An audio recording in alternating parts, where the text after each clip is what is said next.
Good evening and welcome to another episode of A Journey in Boots, Trauma to Triumph, episode number 11 with the amazing John Marsack. But before we bring him on to the show, I just want to give a brief introduction. My name is Dorothy Odell. I am the founder of Unstoppable Overcomers Productions and Veteran and First Responder Ally.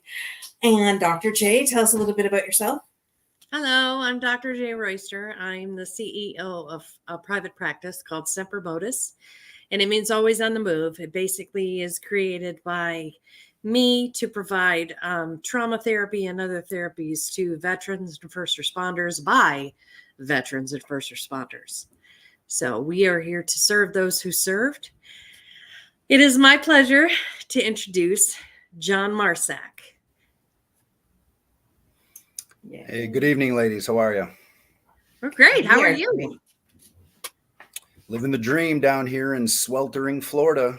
95 degrees today, 102 with the heat index. So okay, I got to ask a question right off the gate. How do two people from Michigan end up in Florida?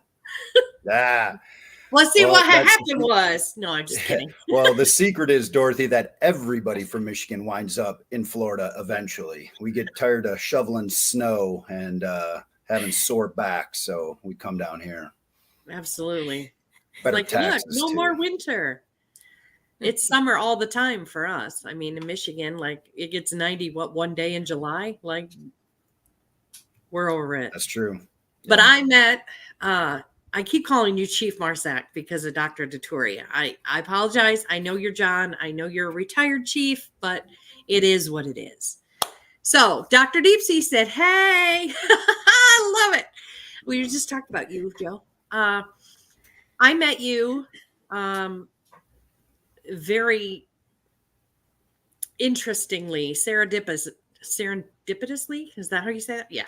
So I was invited to see a screening of a movie by a fellow counselor, and we showed up and we saw you walking through the main portion of the theater, and then you got on stage, and of course I asked Dr. Detoria, I'm like, wait a minute, this guy's talking, he looks about the same age as us. I'm going to go ahead and text Dr. Joe, and voila. So this is pretty amazing. I had no idea the depth and the level of your career. So I kind of want to start with what's behind you and then move forward, like where you were, where you are, and where you're going, because you are from a military family. So I want to hear a little bit about that. Sure. Well, what you see behind me is what I call my war cabinet. And this is a cabinet that was left to me by my grandfather, who had passed away a few years ago, and he kept a lot of things in there, from his past and whatnot. And when he passed away, I took that and found it fitting enough to use that as our family's war cabinet. So the cabinet behind me has 3 shelves on it. The top one is my grandpa elder, which was my mother's father, and he served in the Army in World War II. He's an engineer, enlisted guy. The middle shelf is my shelf. It's got all my knickknacks and little whatnots in there, and then the bottom shelf is my grandpa Marsack, my father's father, and he was in the Navy in World War II, also an enlisted guy. So I come from a long line of enlisted knuckle draggers, and just proud to serve our country. And just this piece behind me is what I carry my family's war lineage in, and I'm very proud of that fact. And I hope it can continue to grow shelves as the generations of the Marsacks continue. Yeah, that's amazing. I love that. You have 1 boy and 1 girl, right? I do. Yeah.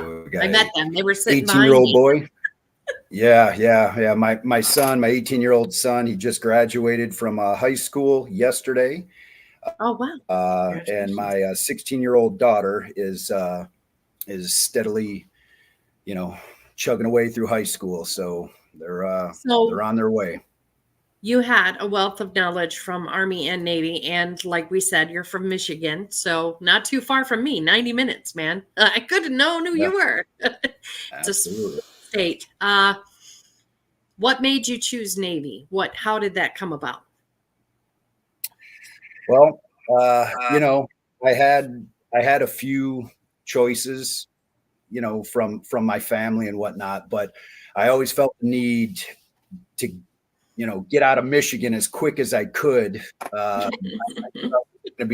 just knew, not that there's anything wrong with Michigan. It's just, I knew I was a bird that had to fly. I had to get out of there. I had to see the world. And that was the one thing that I always wanted to do was see the entire world. And through my family members and friends and people that mentored me in high school, you know, when I asked them, you know, hey, what branch of the service should I go in to see the most of the world? Mm-hmm. And they were like, definitely the Navy, man.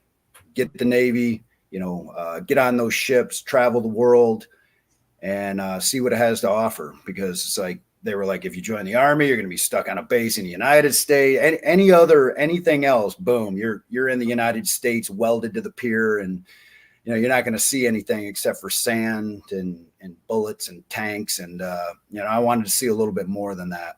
How'd you choose your job? Because, you know, we don't swim in Michigan, but like 2 months out of the year because the water's freezing. So, yeah. Like, how'd you choose that job out of all of the jobs? And what was it?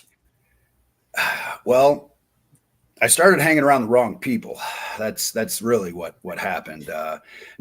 Initially when I came into the Navy, I was interested in telecommunications. We're talking mid 90s.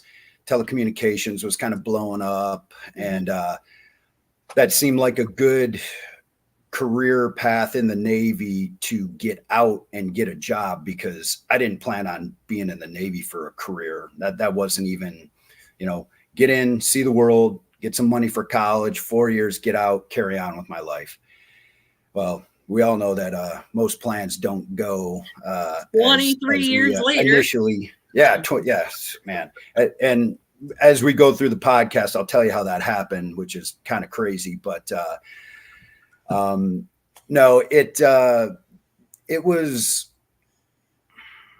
just through my life, I always knew that I was trying to set myself up for the future. I always have a mindset of 5-10 years down the road, even as a youngster growing up in Detroit, you know, traveling over the bridge to Windsor, Canada every once in a while for the Canadian fans out there. Yes, I did spend a fair amount of time in Canada, and I love that place. A lot less crime in Windsor than there was in Detroit. I got shot at way less in Windsor than I did in Detroit. That was really good. We would love to have you back. I'll be there. I'll be there shortly. But so I wound up becoming an interior communication electrician when I first came in. A lot of fiber optics, telephone, interior communications of the ship and on the base, telephone. Like when I was doing shore duty, I was the phone guy. You know, something went wrong with your phone, I'd walk up with my little case. Hey, what can I do for you? Oh. And so don't get me wrong, that was a very rewarding career. I during that time when I was an ice seaman, I was on 3 different aircraft carriers. I was first on the USS America, oldest aircraft carrier in the Navy. Yeah. And they decommissioned that. And I got on the USS Independence, which then became the oldest aircraft carrier you said they decommissioned that. Is that why? Because you were on it? What happened?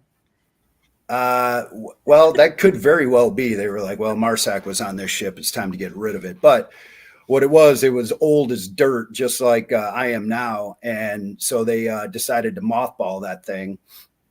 And it was funny. I never even touched the pier transferring ships. Actually, the Independence and the America,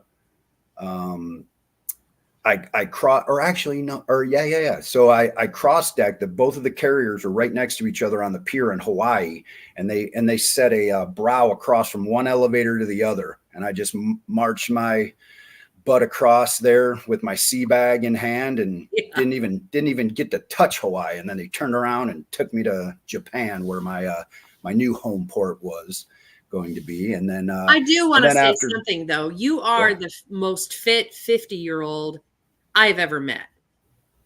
I do want to say he's 49. Well, close enough. Yeah, I mean, look, I'll take 50, to be honest with you. I just want to hit 50 just so I can say it's over. But in my line of work, I can't afford to let myself get out of shape. I'm still doing what I did in the military, and I'm fortunate enough to still do that. So, well, I'm getting to that.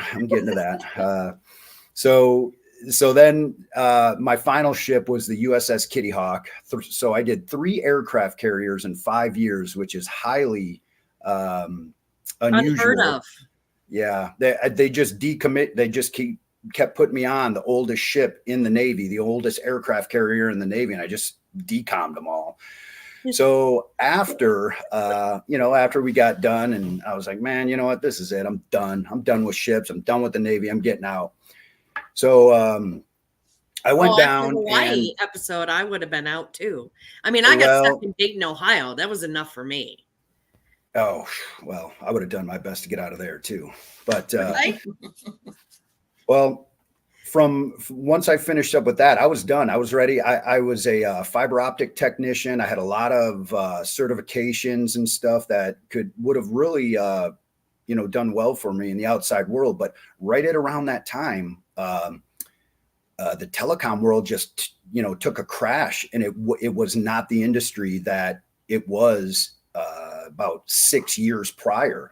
Mm-hmm. So I had this decision to make, and so I'm sitting in Yokosuka, Japan, talking to my chief, and he's like, Marsack, why don't you just finished up with 5 years of sea duty? Why don't you go do a little shore duty? So they dangled that carrot in front of me like they always do, right? Yes. And I was like, well, what do you got? And he started rattling off all these places. I'm like, nah, you know what? I think I'm just going to get out. And then he was like, well, hold on. What about Puerto Rico? And I was like, ooh, Puerto Rico? That sounds tropical, right? Yeah. And he kind of talked me into it. I was like, all right. 2 more years. I'll do 2 more years down there. I love the negotiation. Like it's a choice. Well, when you're an E3 and you don't know your head from the hole in the ground, and you got this big burly chief pointing at you, he pretty much intimidated me to stay in the Navy, which, right. If I ever see that guy today, I'm gonna have a strongly worded conversation with him. But this is actually this was the most significant moment of my military career, was when I was in Puerto Rico. So I was in Puerto Rico, was finishing up my time there, finished up, my 2 3/4 years of sea duty. And I'm actually in a TAP class, which for the people out in the audience there, TAP, I believe it was Transition Assistance Program to transition to the civilian world. Kind of a garbage Dorothy was kind of program. hoping that you dance for us. Well, it was a program that I was quickly trying to dance my way out of. But understand, I'm sitting in this course one day, and it just so happened to be September 11th, 2021. And while I was sitting there signing the final paperwork for me to get out of the United States Navy, I saw the first plane hit the towers. And everybody in the course was silent. And then we saw the second plane hit. Then at that point, I think everybody in America knew that, we were under attack and something needed to be done.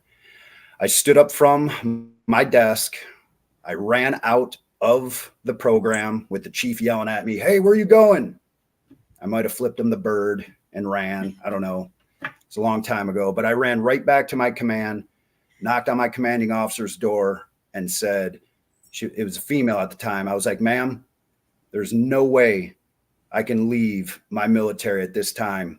I want to re-enlist right now." She said, "Raise your right hand, repeat after me."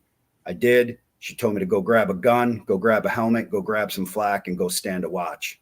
Wow. And once I did that, that started my career in the military. So that's what kept me in. That is a powerful reason to stay in. Yeah. And that wasn't even, and so let alone did it provide me with a career in the military, it also provided me with a new career in the military, because remember how I told you I was started hanging around the wrong people? Mm-hmm.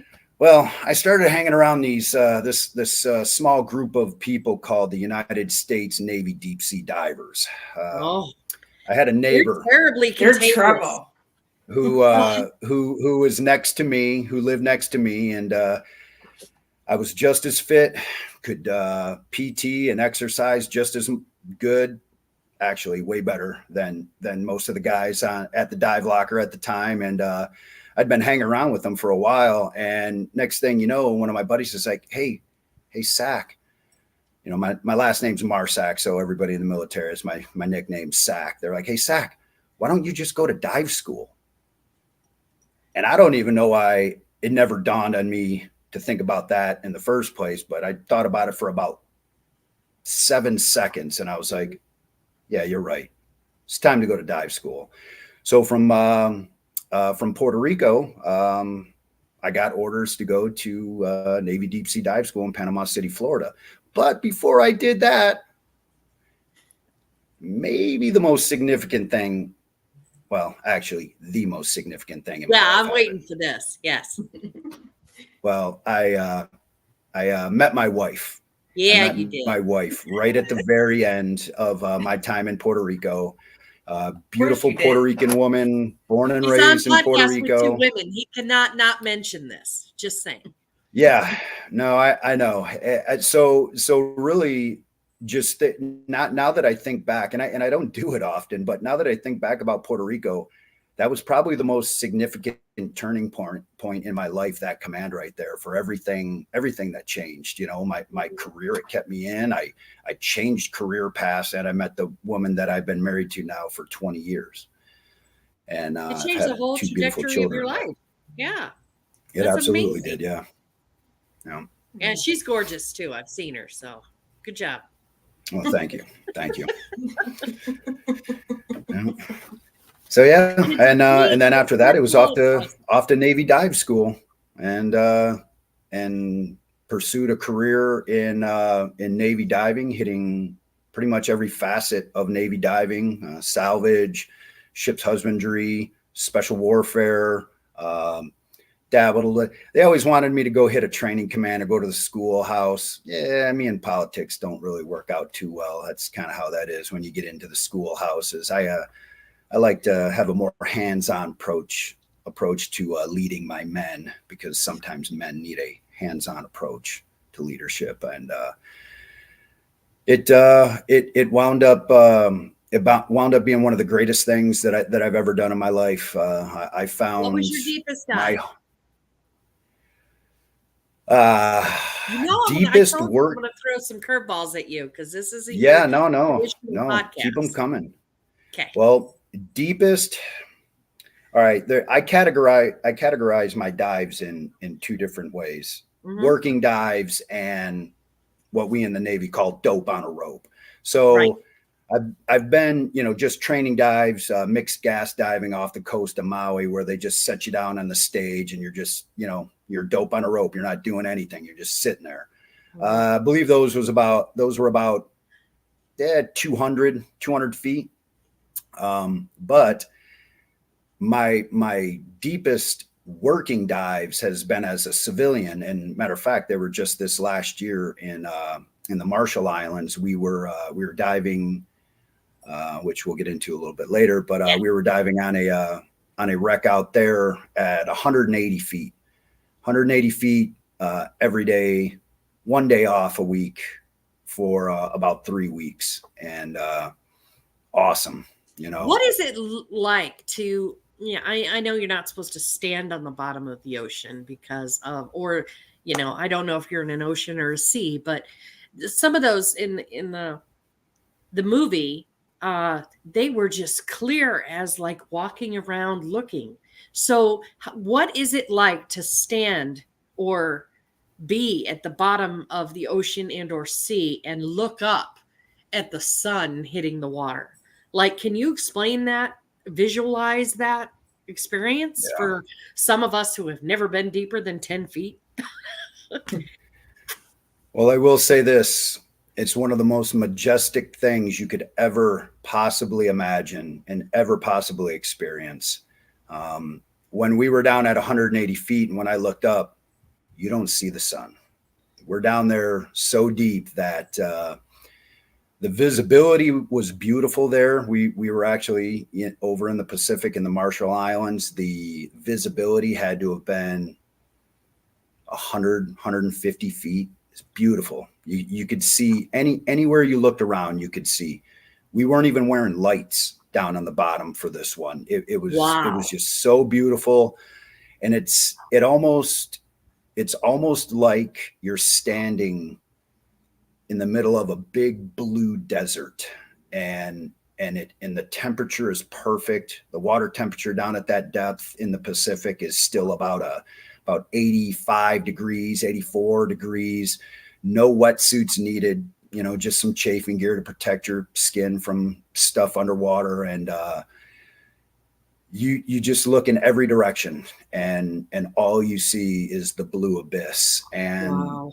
if you can train your mind and you can get it through that, nothing down there wants to hurt you. Everything down there, to some people, to others, everything down there wants to kill them. To me, Right.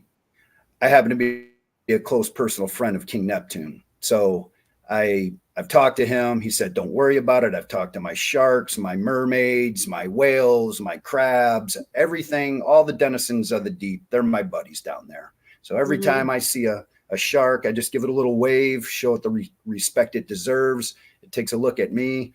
It's like, man, that thing's weird. It's making a lot of noise down there too. I think I'm gonna leave that alone. And You just don't look tasty, huh? it's one of the most beautiful experiences you'll ever encounter. And also keep in mind, we have the big dive helmets, the commercial dive helmets on. So we're not down there in scuba gear. So you feel fully protected. Your head's nice and warm. You have communications with topside. You get hot, hit your steady flow valve, give yourself a little breeze, across your brow. It's the most beautiful workplace on earth. I must admit it is. And I think almost every deep sea diver can agree with me. So since your first dive, you absolutely fell in love. Is that what you're telling me? The sea has always been my first love, and a very close second is my wife.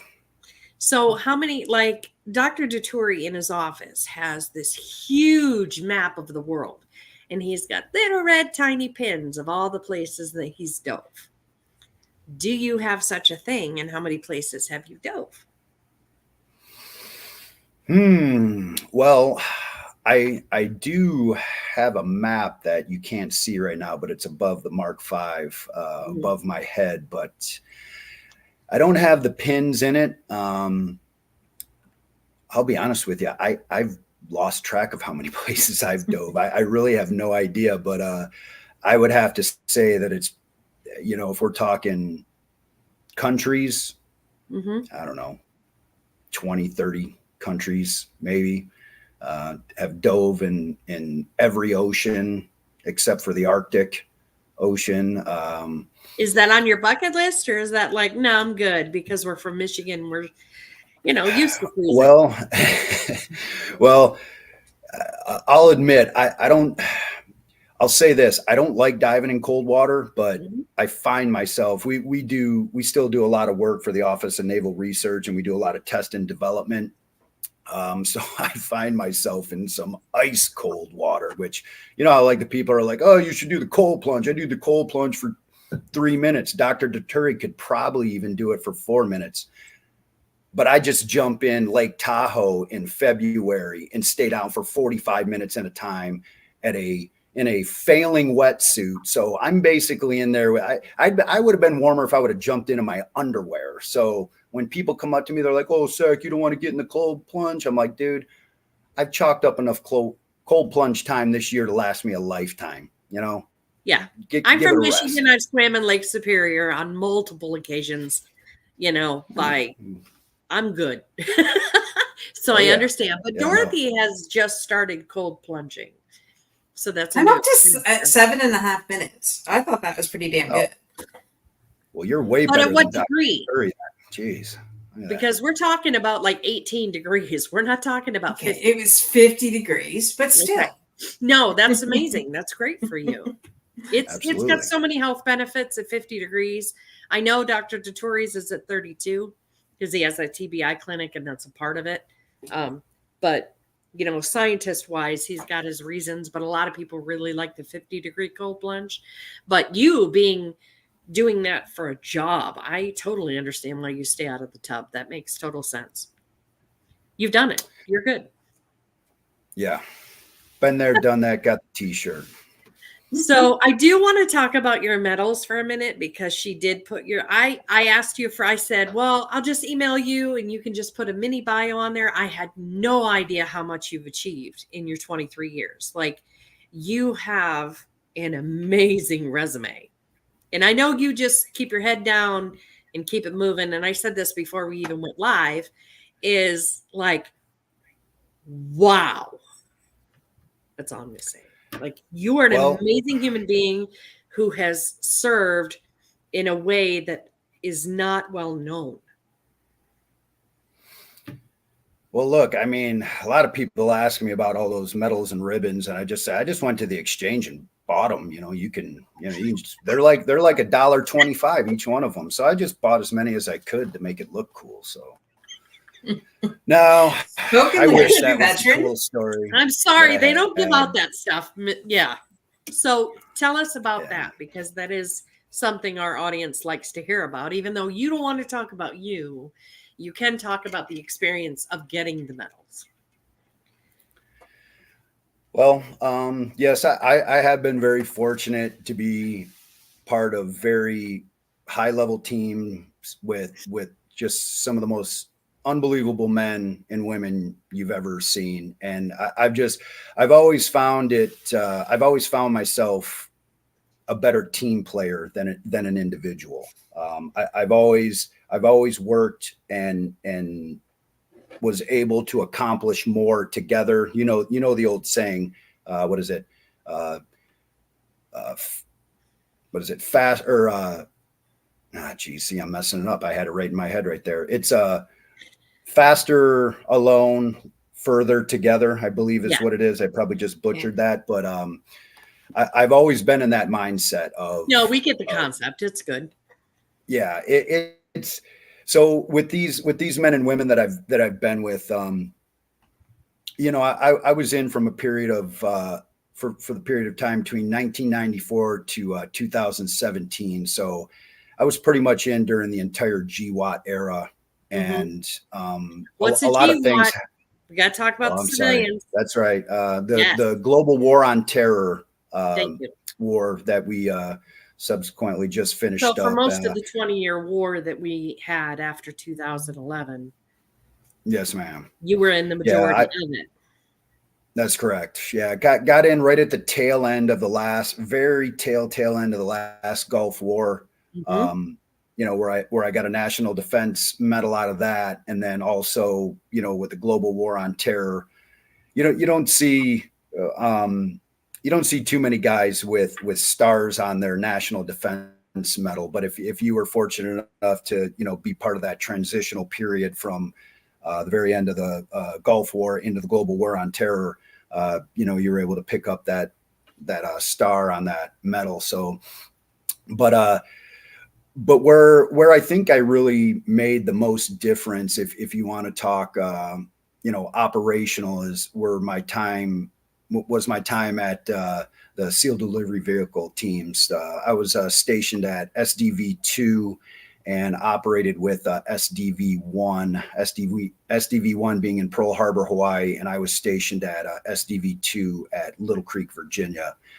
And this is the subsea. This is the Navy SEALs subsea component. Their SDV teams work underwater, deploying to regions of the world and doing what Uncle Sam has tasked them with, getting there via the SEAL delivery vehicle. Looks like a very large black Twinkie that comes out of a even larger black Twinkie that sits on top of even a larger black Twinkie, which is a submarine. So, so a submarine with a dry deck shelter with an SDV in it, and divers' job were to deploy the SDV, get the SEALs and the mission specialists into the SDV, and get them underwater off of a moving submarine at night to go do what they had to do, and then safely recover them after the end of their sortie or their mission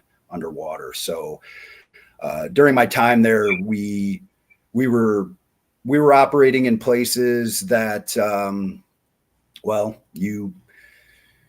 we always operate in places about 5 to 10 years before anything really kicks off around the world. So I can't really tell you where we were at, but if you use your imagination, you may be able to figure it out. But yeah, my best friend's a Navy SEAL. And I really, was like, we show up way before everybody else. Yeah, well, So the SDV teams are more of a reconnaissance team. It's you never know we're there. If you know we're there, we're not doing our job well. And if we were discovered where we were, things would be a little different on the world front right now. But right. But I really hate saying this because it's so cliche, and like most of your listeners is going to be like, yeah, this guy's full of it. I wish I could tell you what. So I believe the award you're alluding to is I was awarded a Bronze Star and Meritorious Service Medal for a couple of the missions that I was on. And I wish I could tell you about it, but unfortunately, they were classified, and that's classified okay. top secret missions. I promise. So I'll give you a little insight. Not so, even a couple beers gets him to like share. I did try. I'm just saying. No, but because if I did, my next duty station would be Fort Leavenworth, Kansas, and but you can come see me in 70 years at the bar, and I can tell you then. But okay, I don't know how I'm going to be looking in 70 years. But but on a lot of the awards, when you get awarded a medal in the military, below it has a write-up of pretty much exactly what you did, numbers, times, dates, everything. And it's normally like anywhere from like a 10 to 15 line. I mean, they make you sound like a hero. They make you sound, they make it sound like you did way more than you really did, honestly. But when you're a part of a team and you're awarded awards at that level, and what we were doing, my awards have one line on them. It says for meritorious service from this date to this date, or I don't know what the other citation says, but it's a lot of my friends are like, well, why does this thing have one line and all the rest of them have all that? And I'm like, don't ask me. I don't write the awards. It's classified. They just pin it on my shoulder and I toss it in a box. So, Oh my gosh. It's an amazing experience, though. What a ride. Holy cow. Dr. Vittoria says, well said, John. You're a rock star. So let's talk about how you met him, because that is you say that story so well. I love that. How did you meet Dr. or Commander Vittoria? Whatever. He's got like 19 names, so just choose one. Yeah. Well, I've always been a pretty forward person. I don't really hold back, as you can kind of figure out by talking to me. You get what you get with me. And so I was working in Tampa directly after I retired from the military, and I was getting ready to run a physical training session on a group of my guys, and I was over at the Tampa Convention Center. And I'm over there lacing up my shoes, you know, stretching out a little bit. And then I see this guy running by that looks like Sammy Hagar with a beard, except for he's got, you know, blonde hair instead of red hair. And he runs by me and he starts going up the steps at the Tampa Convention Center. And you know, and I'm looking at this guy. He's got all this crazy blonde curly hair, but that's not what stood out. What stood out was the shirt that he was wearing. He was wearing a what we call in the Navy a blue and gold, but his was actually a golden blue, which is reserved for instructors of the SEALs, EOD, and divers. So when I saw him run by and start going up the steps, I looked and I was like, and I yelled at him. I go, "Hey!" He turned around, stopped, and looked at me, you know. And I was like, "Where'd you get that shirt?" He looked at me, you know, like, "Who the hell is this guy asking me where I got my shirt from?" And he goes, I was an instructor at Navy dive school." And I looked at him. I go, "You deep sea?" He looked at me and he's like, "You deep sea?" I was like, "Retired NDC, just got out a little while ago." And then he just, a big old poop eating grin came upon his face, and he walked down the steps, and we started talking. And yeah, all this time later, we're still friends. So basically I called him out because I just want to make sure he wasn't wearing that shirt. You know, well, there's only two ways to get that shirt. And I can't say it online here, and I'll tell you about that later.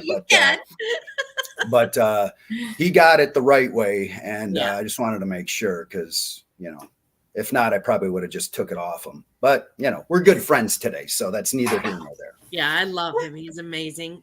We did an episode with him, so you can look up Dr. Tuturi's episode. We asked him some very sideways questions because I know Dr. Joe very, very well from working with him over the past couple of years. And so I had an opportunity to be like, "Okay, what about this?" And he's like, "What?"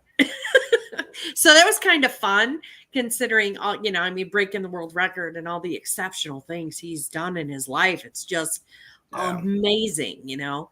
Yep. So I'm so glad that he knew who you were. And he's like, "Oh yeah, he's cool." You know, so I just came right up to you because if he's cool with you, then I'm cool with you, you know? And I'm so glad how it goes. Yeah, whatever. You're amazing. I had a ball. So let's talk about what was next. How did you go from just doing deep sea diving and doing the work? I mean, for you, it's a Monday. For us, it's a movie. You know what I mean? Like what you did on a daily basis is so out of the realm of what us daily worker bees do. You know, how did you transition when you retired to go, "Okay, I'm going to go do this"?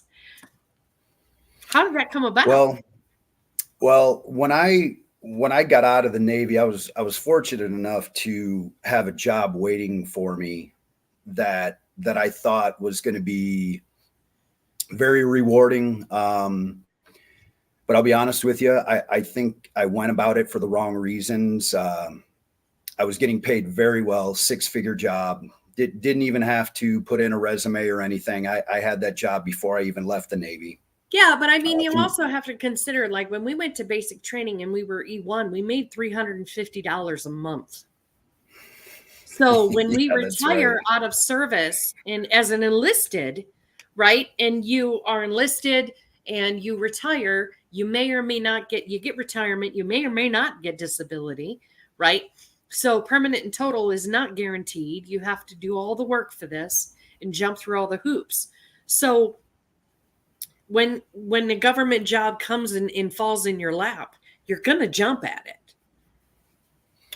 Well, it's, you know, I'll be honest with you. And I think everybody that's served in the military, especially those who have done a career, it's very hard to leave that security blanket. Yes. You know, you're going to get paid on the 1st and 15th every month, no matter what. That check is going to come. And it's a little scary, you know, when you first get out, knowing that, you know, now it's all up to you. You know, you have to make that money. And it's very hard to get fired. It's very hard Well, to get fired because you've worked alongside people and you're like, okay, this guy should not be doing this job. oh yeah. I wish I could have fired a few people in the military, Right. but it just, when you get out and first of all, if you're fortunate enough to land a job for someone, working for someone, that's great. But the mistake that I made was I looked at the money and not what I was going to be doing long term, and if that was going to be fulfilling for me after just leaving the line of work that I just left. Right. It was pretty high speed, traveling the world, doing dangerous stuff and having fun doing it, to rolling into a desk job, which was, it was all right. I didn't, I moved around a little bit, but it wasn't, it really was not what I thought it was going to be. And I stayed at that job for about 4 months, and I left, and everybody thought I was crazy. All of my friends, all of my family, they were like, "What are you doing, man?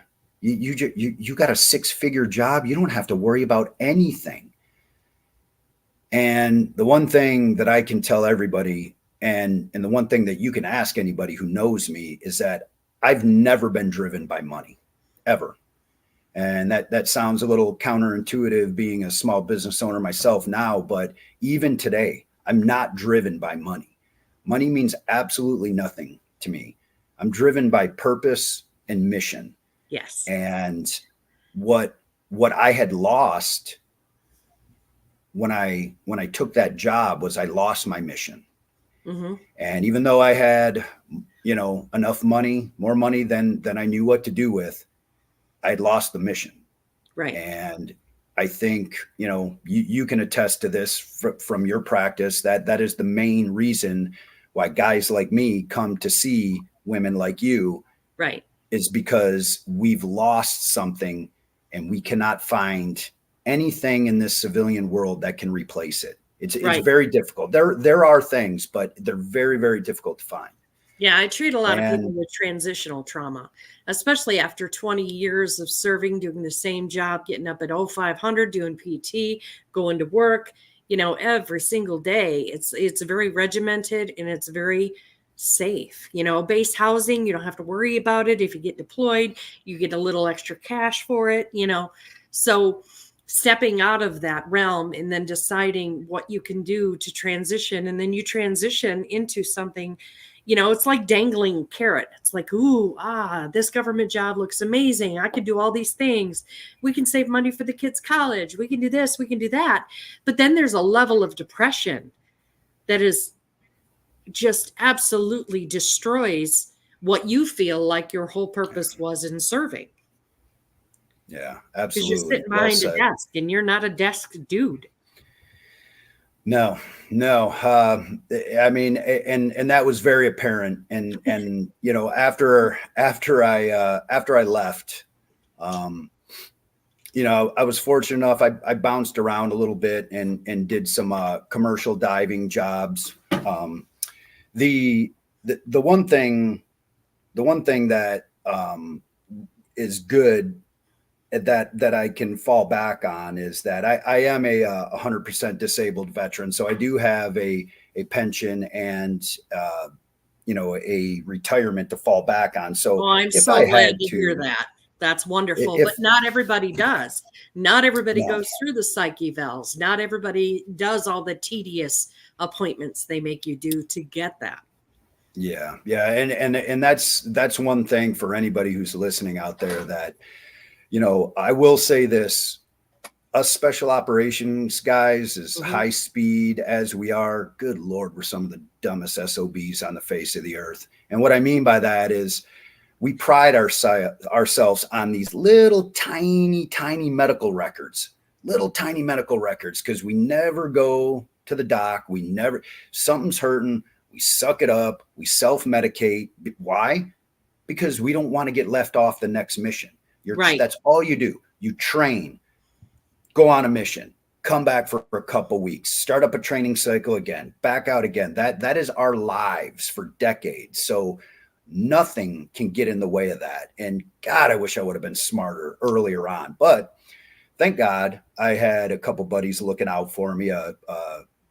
Master Chief Corpsman, one of my best friends in the world. I'm going to give him a shout out here. Retired Master Chief Corpsman Dan Rich.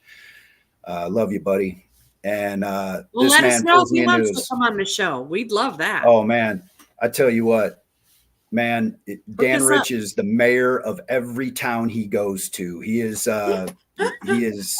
You think I'm funny? Wait till you meet this guy. I learned a lot of my stuff from him. Oh, I love it. But he pulls me into his office one day. He calls me up. He's like, "Hey, Johnny, come to my office." And I'm like, "All right." Rolling. I'm like, "Hey, what's up, man?" He goes, "Sit down, idiot."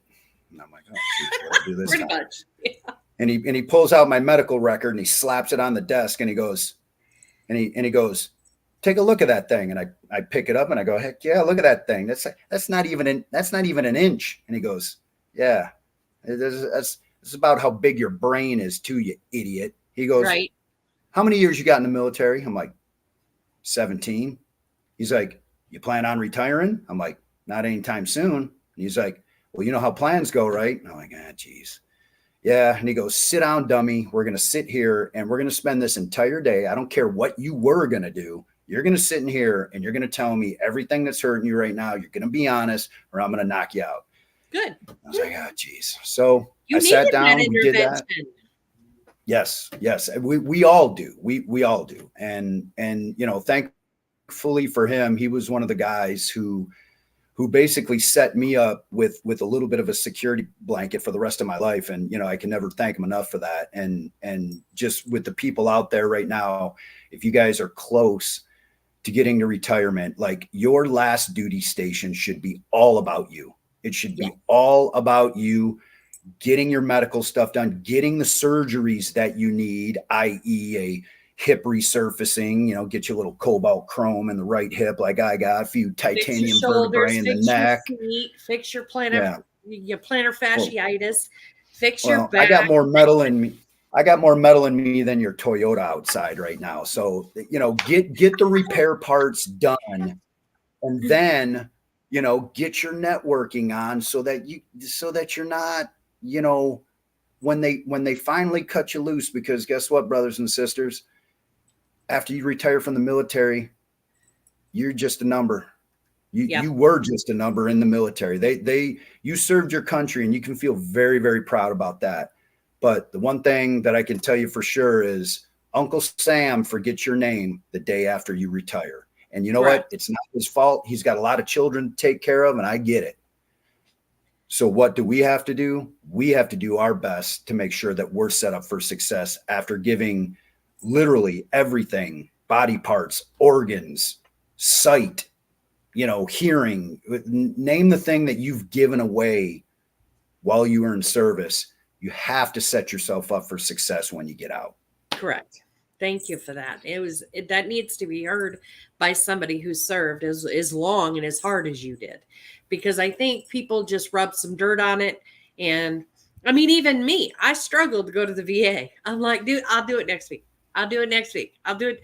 And it's a challenge. It really is. Yep. J. Yeah, it really is a challenge, and it is a challenge, and but you get to that point though where you have to do something. You have to do something, and once a service member has to do something, then we're normally pretty good at it. So yes, but we always wait till we're not given a choice. We'll do it. Right. I know some civilians that are like that too. Just saying. Yeah. So you're a small business owner. I am. I own a very modest company, small service disabled veteran owned company called Legion Undersea Services. And we're a commercial dive company operating out of Orlando in Hawaii. And started that company with a brother of mine, fellow Navy diver, Nick Zaborski, my brother in arms, brother in life. when we got out and we started dabbling in the commercial dive world, man, it was so unsafe. And coming from special operations and then rolling into this business where, good Lord, there was no leadership. The egos in this industry are dangerously unsafe. Mm-hmm. And we just couldn't handle it. And we looked at each other and we're like, hey man, if we want, we are not going to find a dive company to work for that measures up to our standards. So if there's going to be a company, we're going to have to make it. And that's what we did. We started our company back in 2018, and we have been going now for about 6 years.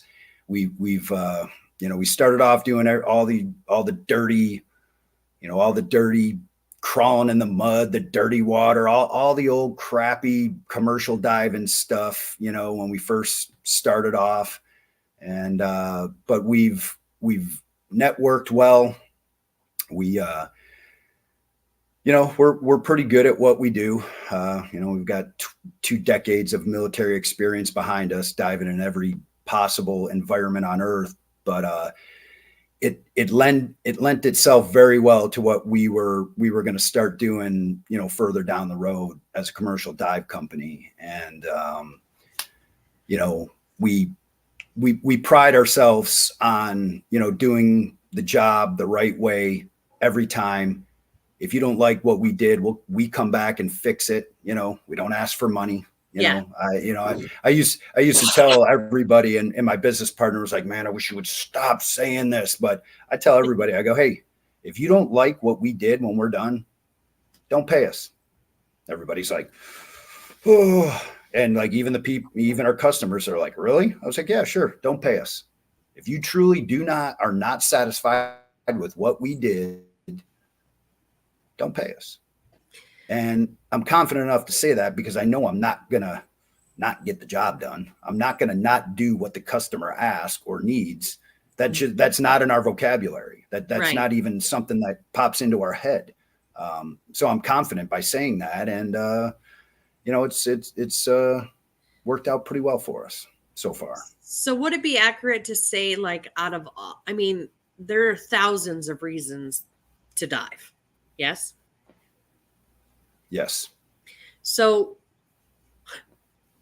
how did you get into recovery, and I saw the documentary and I even posted it on my Facebook page. You guys can click the link, watch the movie. It's exceptional. You will cry, be prepared, and you will cry a lot. I was sniffling like a little kid. Like it is heart-wrenching, but it is profound and it is necessary to do what you do. So tell us a little bit about how your dive company and doing what you do for certain customers transitioned into the recovery of people. Sure. Because that's pretty amazing. Before I do that, I'm very embarrassed to ask what I'm about to ask. I need like 2 seconds to plug in my computer. Can you believe that? Navy diver, unprepared. It just popped up and like, hey, you better plug this thing in. Well, I'm going to give a shout out to somebody anyway. So do we have any comments?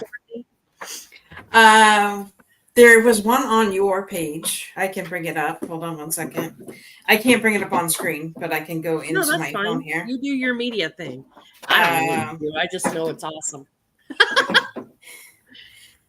There was a Brad Traver. He says, "Keep Traver. on doing." Traver. I went to elementary school with him. He married a girl that we graduated with. It's pretty awesome. I think they have a couple of kids together. He served in the Air Force too.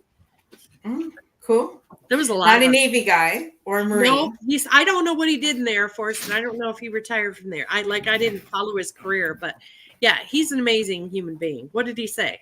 He said, "Good work, Dr. J. Glad I was able to be on for a little bit tonight to see.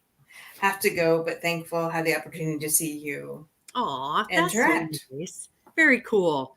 Yeah, I want to say he served his career, but I don't know for sure how long he served. I know he was in Japan for a while because I've been friends with him on social media forever.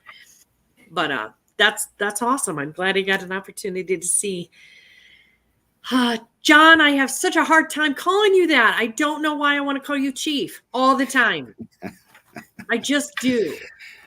It's because I look old and salty. That's why. It's easy. It's an easy mistake. You Don't tower worry. Don't over worry. everyone. Are you like 6'4", 6'5"? No, not even close. You look really tall. 6'1" at best. 6'1" on my No best way. days. Yeah. Dude, I'm 5'8". So- There's no way. You're much taller. than me. You look taller. You know I don't the know. Maybe it camera was the adds boots. 6 inches. Was it the boots? I don't know. Could have been. All right. Well, I apologize All for good. my lack of preparation, but But we got to I a couple will- comments. By the way, Dr. Yeah. Deep Sea called you a rock star. Yes, he did. Are you sure that's him? That's That not is somebody him. trolling me here. That might be somebody trying to get me to say something dumb, but that's pretty easy. I mean, I normally say a lot of dumb things on a daily basis. But. You've done amazing so far. So, Well, all right. To get back to your question, yeah, it's so first off, I just want to say that I feel like I'm one of the most fortunate people on the face of the earth, being able to still do what I do, and to get to your question on how I became available to do what we are doing now. So when I was in the military, if you were to ask any Navy diver, name one mission that you would want to go on. You can only pick one in the diving Navy. And I'm talking the whole spectrum. I'm talking, you could go to the SDV teams and go do all the cool guy missions. You could go to Mudsu and do a lot of salvage operations. You could pull aircraft carrier propellers off in the water, which I've done a couple times. Name one mission, and I guarantee you 99.5% of the men and women who are Navy divers will say a POWMA recovery mission every time. really? And so when I was in, that's all I wanted to do. And you're able to go on those missions when you're stationed at mobile diving salvage units 1 and 2. 1 is in Hawaii, 2 is in Little Creek, Virginia. And that's all divers want to do, because being able to bring home another American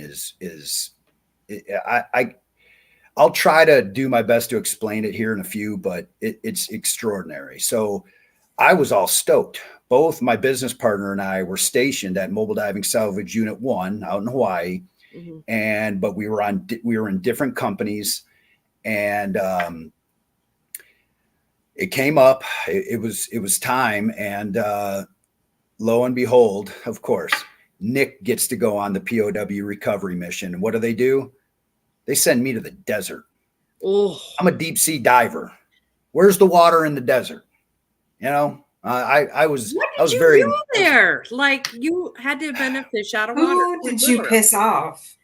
Yeah, I know, right? Well, a better question is, who haven't I pissed off? That would be a much shorter list than the latter. But well, actually, out in the desert, when we deploy out to Bahrain, we're out there doing anti-terrorism force protection diving. So if a naval vessel is going to be going to a foreign port, they fly the Navy divers and EOD teams out there first to dive the piers and to check any of the vessels, any of the supplier support boats that come up to the vessel. We have to dive them for bombs and clear the whole pier for explosives or anything like that. So that's what I spent my deployment on, is looking for bombs on piers and ships. And Nick got to do what I had always wanted to do, was to go recover Americans. And what goes through your head when you're just swimming and going, oh, looking for bomb? I don't see a bomb. Like, how do you wrap that around I would not want to do that. That is not something. I mean, recovering a human who had been lost at sea for 70 years is pretty noble and pretty amazing. But like running around trying to find pieces of unexploded devices, like that's not joy to me. So how do you wrap your brain around that? Oh, well, I mean, if it blows up, you're not going to feel it. You're just going to you're just going to wake up in the big bar stool in the sky and your buddy's next to you. Like, what the? Oh, geez. Dr. Deepsea, I'll have a coin for you. Yeah.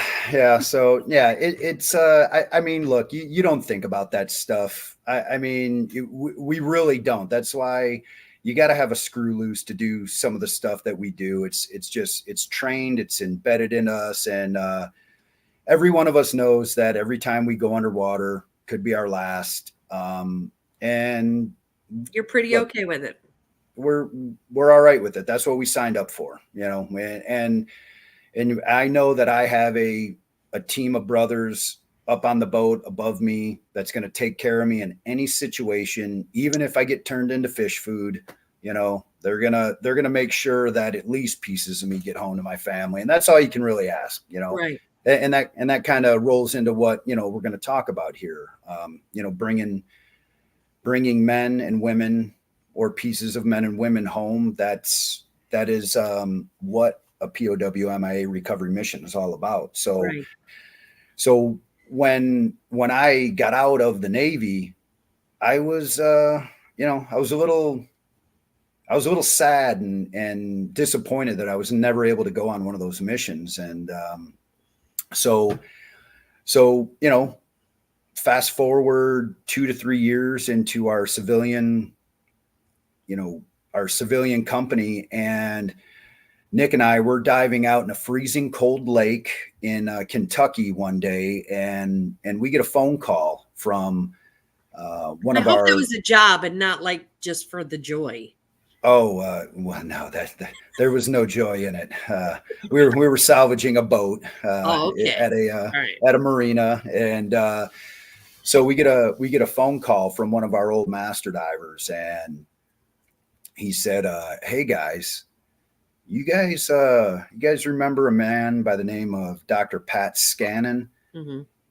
And I didn't, because I never went on a mission. I never went on a POW MIA recovery mission. But Nick, oh yeah. And he told me who he was. I was like, okay, well, yeah, we've heard of the guy. And he goes, mm-hmm. Well, they reached out to me and they asked me if I knew of a commercial diving company that has experience in human remains recovery and archaeological experience, underwater archaeology experience, and people that are just trustworthy and can be counted on to do a very delicate, job underwater. John's going. Well, it was funny because, our old master diver, he kind of chuckled to himself and he was like, "Do I?" Right. So he told him, so basically our old master diver tells Dr. Scannon, "Well, Pat, how would you like to know that there's a commercial dive company out there right now consisting of 100% retired Navy divers, and they have done this mission before with you?" And he said, all their eyes got big and mouths opened up, and they're just like, "Could you make the introduction, please?" And he was like, "Yes, I can." And subsequently, that's where that call came from. And we sat there for, I was still in my wetsuit, dripping wet in this, closed for the winter restaurant bar that they, graciously let us into to have this video call. And right there in the middle of winter in Kentucky, we started the partnership between Legion Undersea Services and a nonprofit organization called Project Recover. Mm-hmm. And this organization is still doing what it did in the past, but under a different name. Earlier, The group was called the Bent Prop Project. And this was a group of men and women. It was a grassroots institution that was born from Dr. Scannon's love and passion for military members. You know, a lot of people don't know this about Dr. Scannon, and it irks me that he doesn't mention it, but he was a doctor in the Army. He was a Army doctor, officer. Man will never tell you that. And when I asked him, I go, Pat, why don't you ever tell anybody you're in the military? He's like, well, I mean, military taught me some things, but I feel that I didn't really do that much. He was a doctor in the military. This man is so humble and so stoic. He just kept his head down and did the work. I thank God every day that I can call that man my friend, and he is a mentor of mine, and I feel honored anytime I'm in his presence and anytime that I can go operationally with him, which I'm going to be doing again this summer. But it's just, he is such a good man, and this whole thing came out of a dive trip that he was on in 1993, where he was just on he actually just finished up a dive trip doing, they found the boat, the Japanese boat that President Bush sank in World War II. And there was a lot of controversy around that. A lot of people were saying that him and his crew, they were flying a TBM Avenger bomber. And they said that they sunk this boat, but it was a civilian boat and it wasn't a military. So there was always this negative connotation around that. And it's something that stuck with President Bush for a long time. And Dr. Scannon, being the noble man that he is, he decided to go out there and prove this notion wrong. So he gathered up a bunch of his buddies that were crazy skydivers and scuba divers, adrenaline junkies, just like the rest of us. And they went out there and they found that boat, and they went down there and they started pulling up all types of ammunition, all types of shells. Like they proved without a shadow of a doubt that was a military boat carrying ammunition and explosives, for the Japanese. So, just in his off time, he does that, clears the president's name, not a big deal, whatever.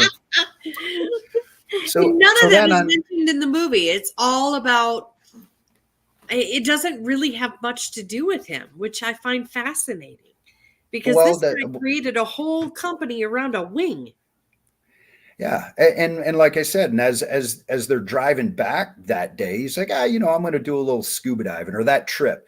And so as he's driving by, they just finished up with a scuba diving trip, and they drive by this piece of metal that's just sticking in the water. And Pat asked the boat captain if he could stop, and he was looking at it, and he asked the boat driver, he goes, "Hey, what is that?" And he goes, "Oh, that's a piece of a plane from the war."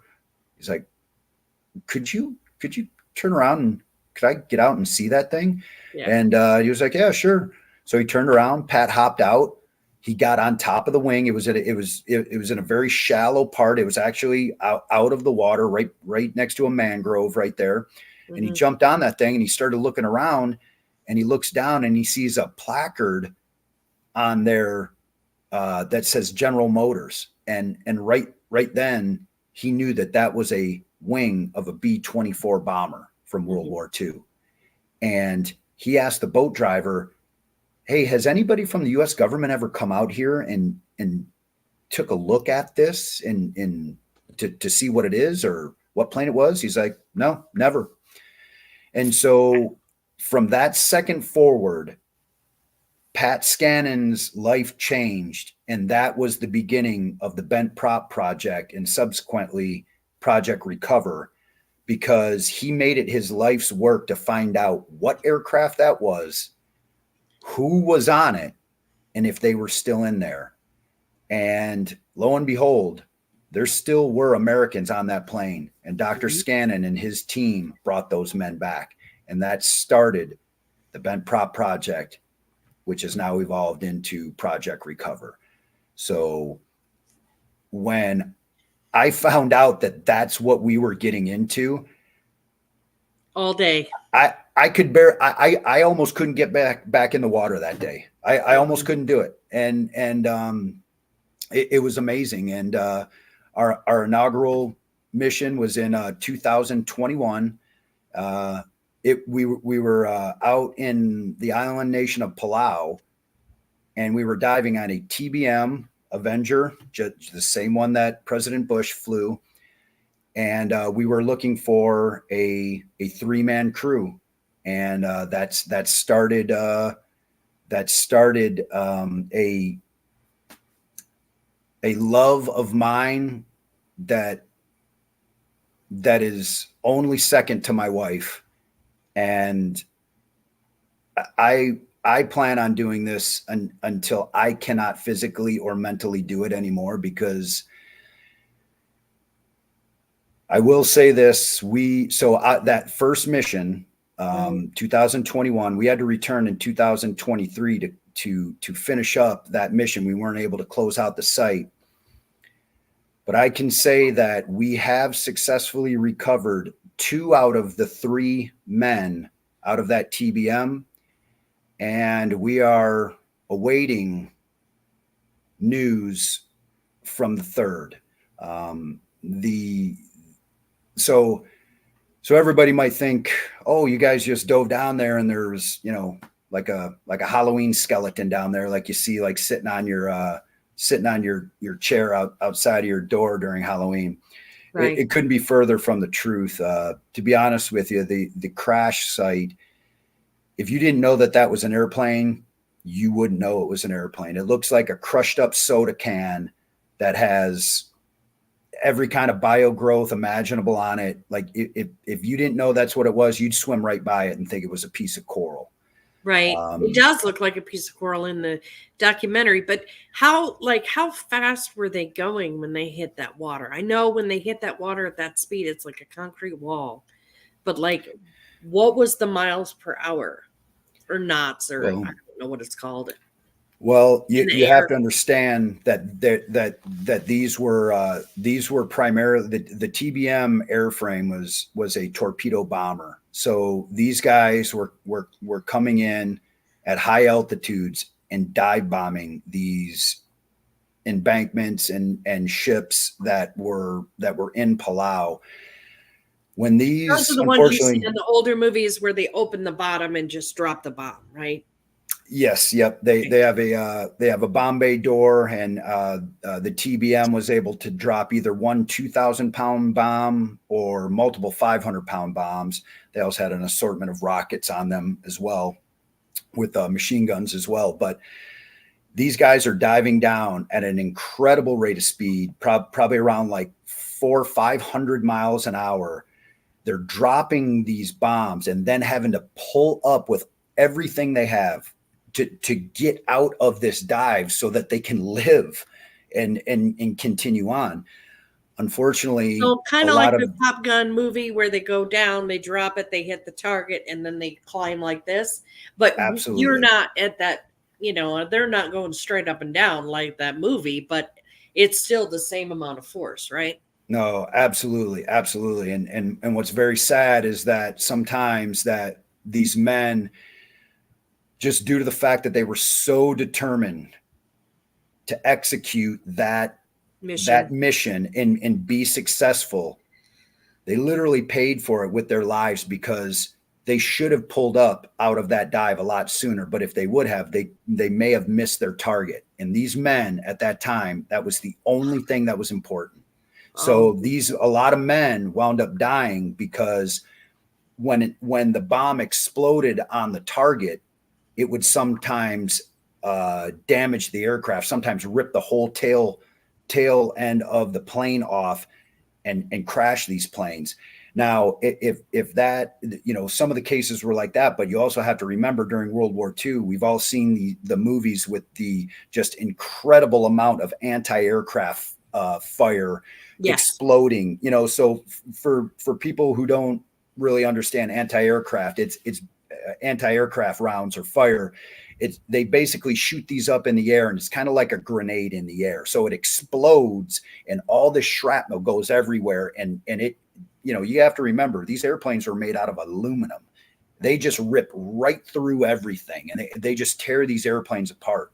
And a lot of the time when that happens, if you hit the tail section of the plane, or if that tail section gets blown off, that plane plummets straight down, and it hits the water doing anywhere from 300 to 400 miles an hour.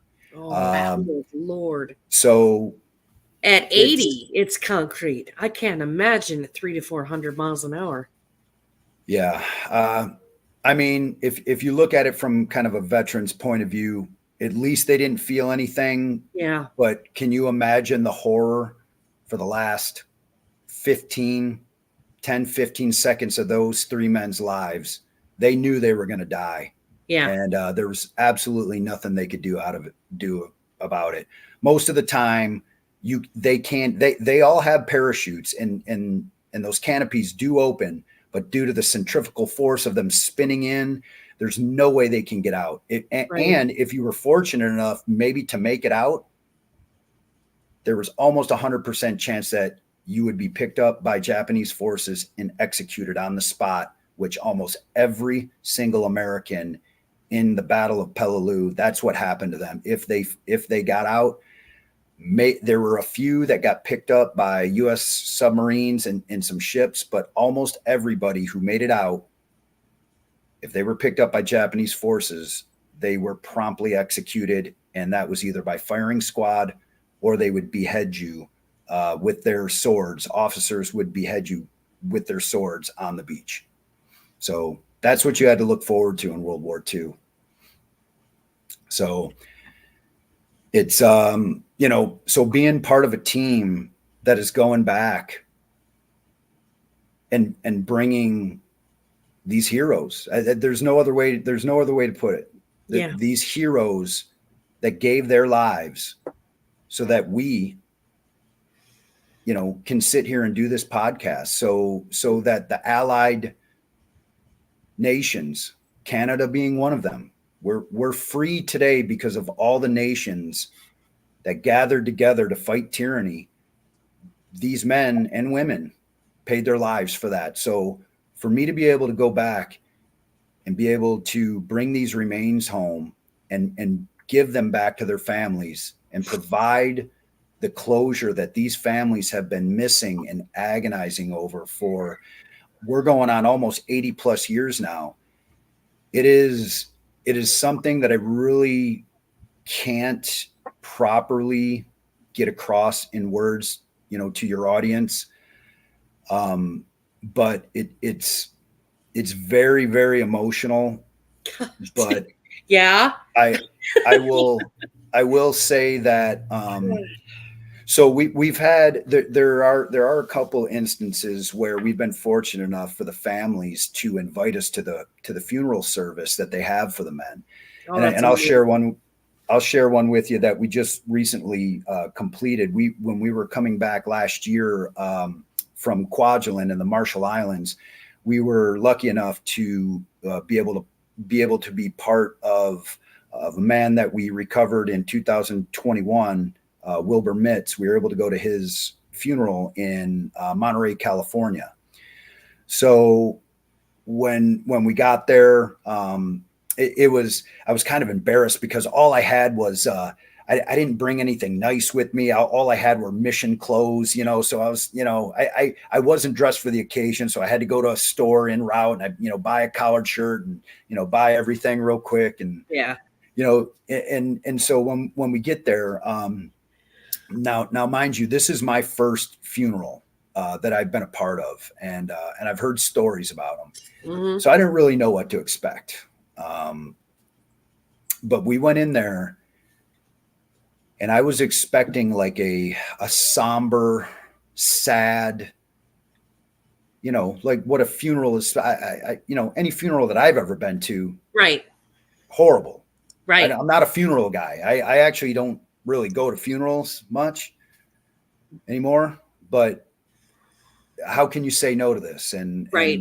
And so the one thing that I had a very big responsibility when we knew that we had recovered, when they identified the remains of Wilbur Mitz, who was on board that plane. Mm-hmm. I was tasked with carrying his flag, his folded flag, in the proper triangle formation that behind you? the flags. Yes, exactly like the ones that are behind me there. Yeah. So that was attached to my backpack for about 3 months as I was traveling around the Pacific, and a lot of people ask me, hey, whose flag is that? And Right. and I told them, and they were kind of sad. They were like, oh, we're so sorry, and I'm like, well, no, don't be sorry, be happy. We're bringing him home. Yeah, that's amazing. So that's what I would tell them. And then, so I carried this thing with me all the way to the funeral. And I said a few words. I was asked to say a couple words at the wake afterwards. And I did. And so then it was my turn to hand the flag over to the nearest living relative, which wound up being Wilbur Mitz's great niece, who was born 3 days after he died. She was the closest to him. All the rest of his family, brothers and sisters, mother and fathers, all of them had gone. Mm-hmm. And I bent down on one knee to hand it over to this woman who was probably in her mid to late 70s. And I'm pretty good at holding. Well, I don't know if this is a good thing or not.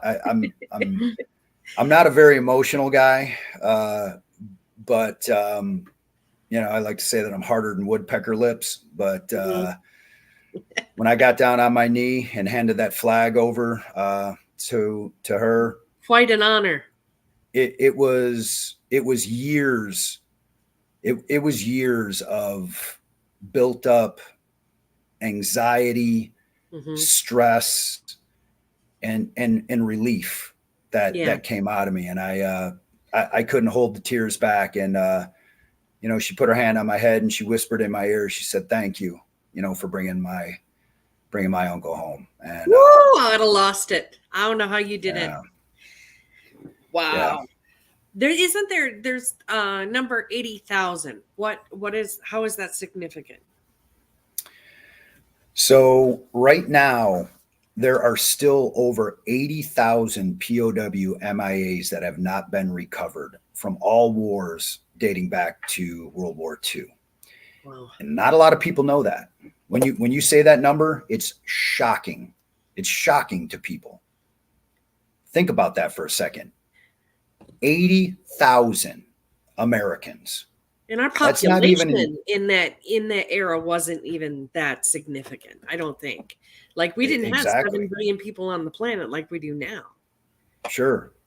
I mean, so out of those 80,000 plus that still have been unrecovered, a lot of those men will never be recovered because there were a lot of them that were on board the naval ships, and they are now enshrined in their final resting place in that ship at the bottom of the ocean at depths that there's no way we can get to them at.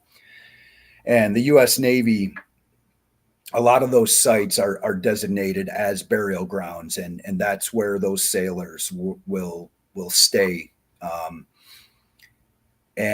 But for those who are in the waters that we can reach, not a lot of people know this as well, that the United States government is still going back and trying to find these men and women, as far back as World War II.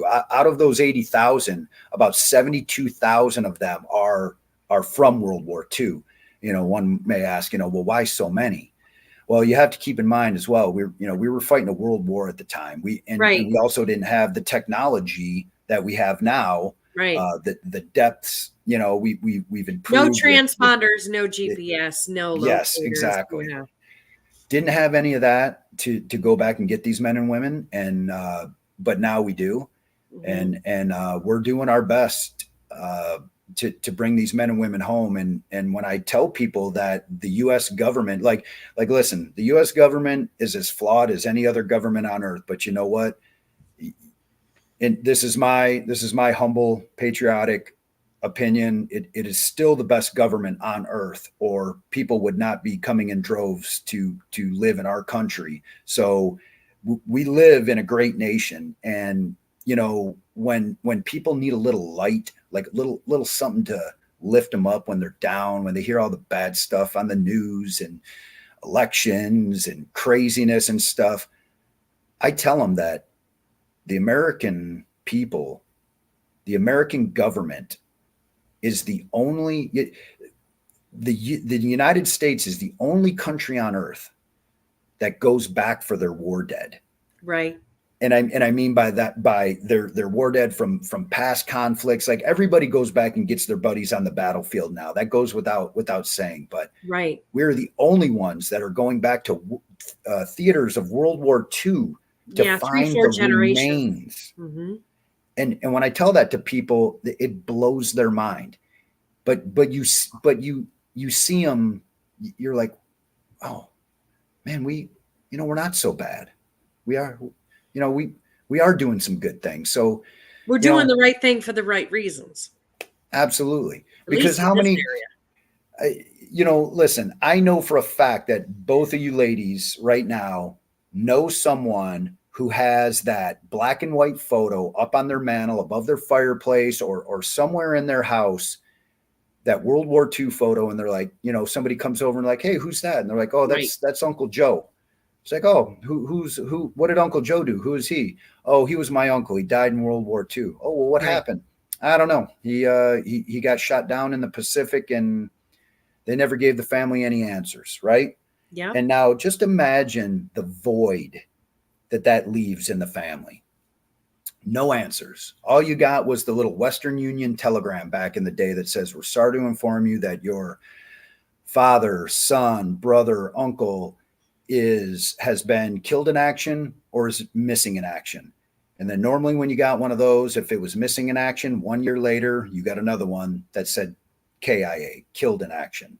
Right. With no explanation why, no exact dot on the map, nothing.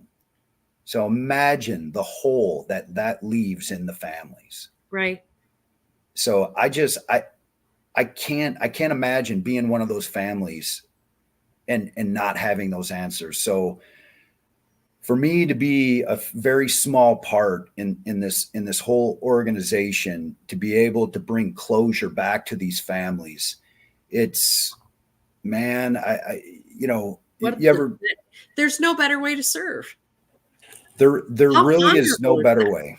Yeah. I cannot think of a better way to still utilize the skills that the military taught me to do what I'm doing today. And that is the reason why, look, I don't like getting up every day and busting my ass in the gym and trying to keep this old broken frame still working. I don't do it for me.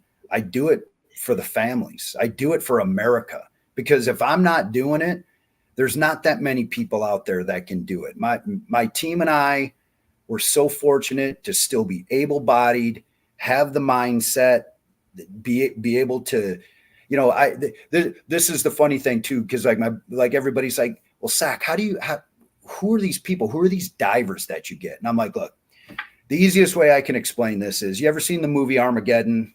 Yeah. Right?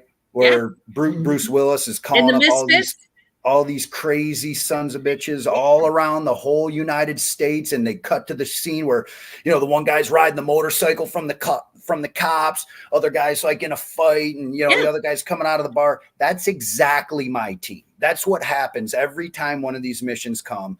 All I do is call up my best friends in the world, who are all retired just like me, and I'm fortunate enough to get some guys that are still in the military. And I basically I pick up the phone. I go, hey, we got a job to do. You in? Roger that.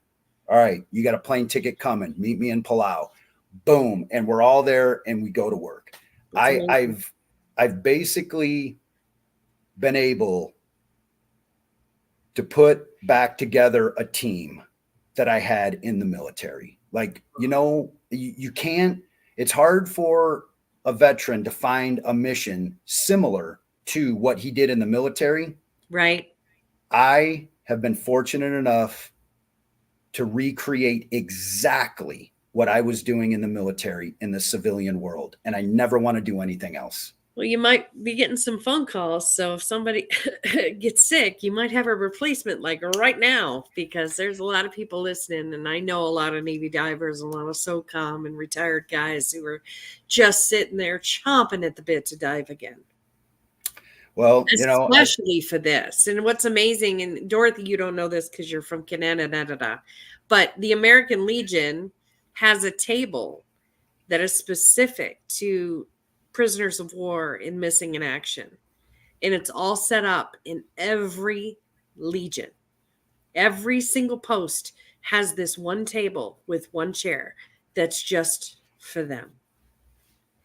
So it's pretty amazing that you're doing this. And I don't know if the Legion knows that you're doing this, but I definitely think they would be all over it. I know we have a couple of people listening who are commanders of legions, and they'll definitely be excited to hear this. Yeah, I'm part of the American Legion in Kwajalein Atoll, out there way in the middle of the Marshall Islands. I had to join that one because it's out in the middle of nowhere, so it's kind of a coveted post to be a part of. But I'm also part of my local post here as well. So yeah, I'm part of 400, but like 138 and 69 in Sebring. I'm going to give a shout out to Larry, but he was on the board of one of the nonprofit arm of the American Legion that donates a lot to specific nonprofits that are specifically created to prevent suicide. So the, mounted shooting on horses. And I talked to you and Chris at the event about some of the different types of adventure therapy, because it's so needed. We need to get out of our own head. And this is pretty amazing that you've created this system and this, mission for these individuals that would not have had it otherwise. And I love that they're all misfits, because none of us fit in a box, man. We don't even know. You have no idea. You have no idea. Yeah. We'll get together after this, and I'll tell you a little bit more of this band of misfits we call Legion Undersea Divers. I love it. That's amazing. It's pretty entertaining.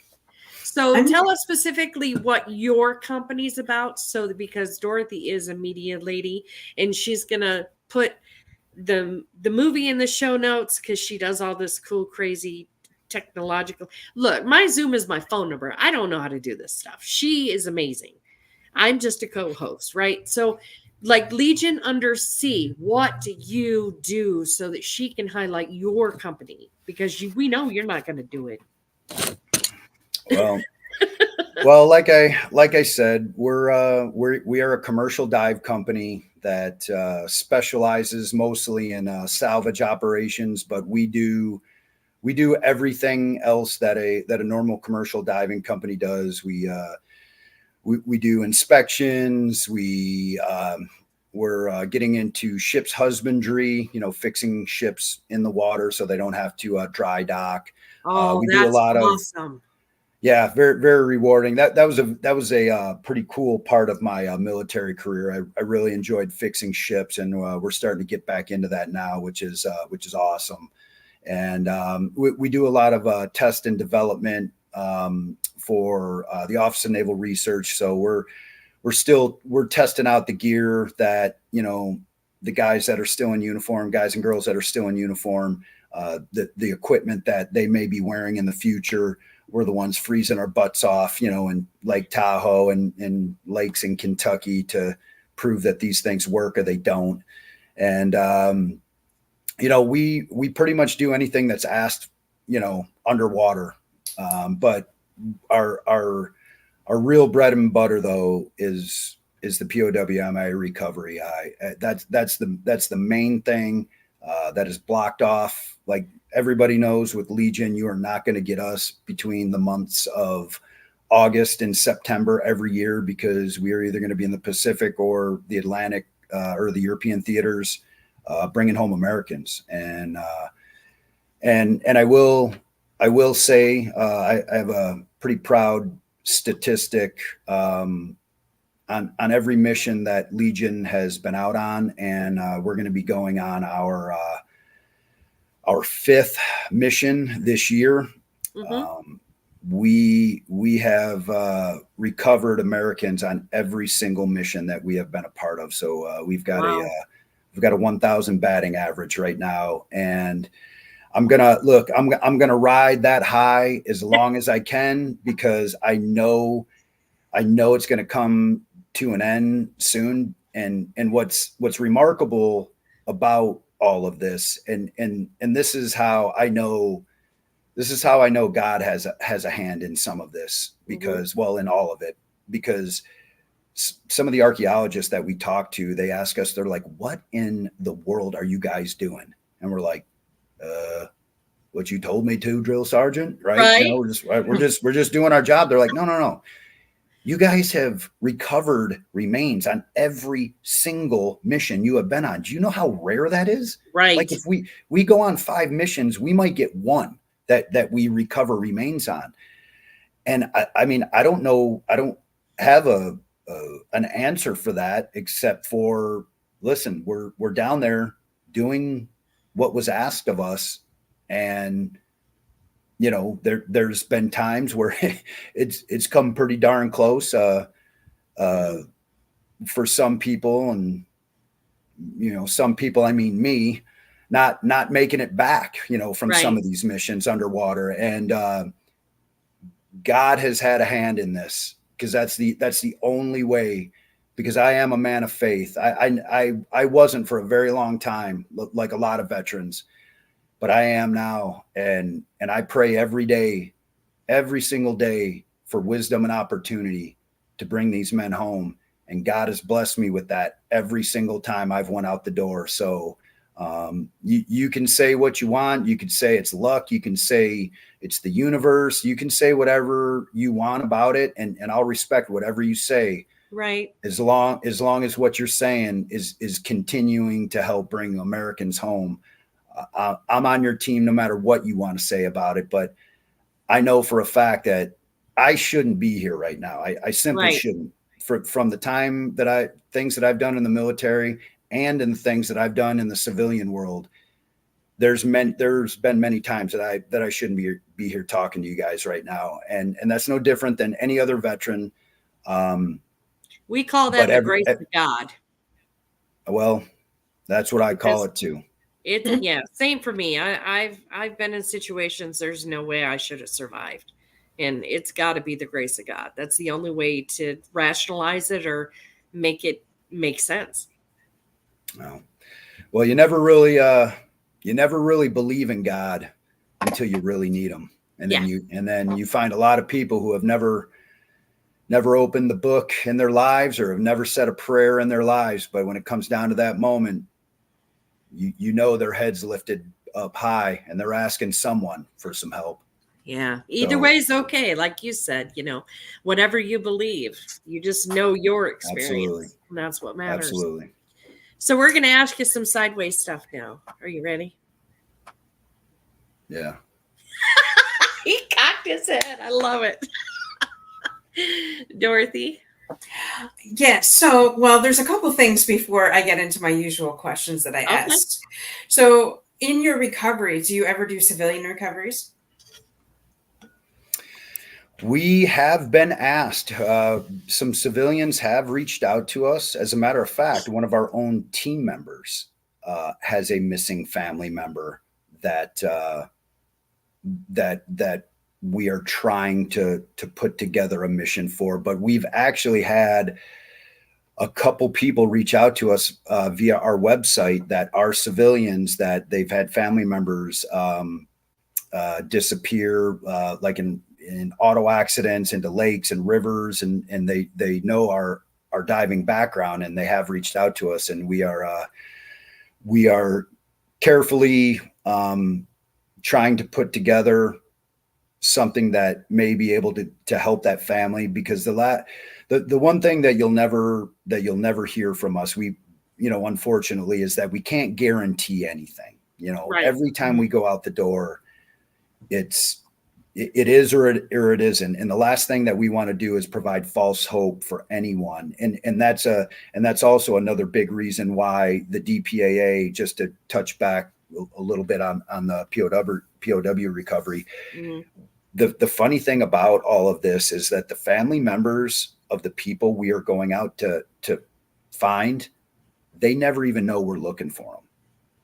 And well, you can't give them hope before you can guarantee. No, absolutely not. So that's one thing that we never do, because could you imagine how even more heartbreaking that would be? Like, that would be you're suffering the loss as it is.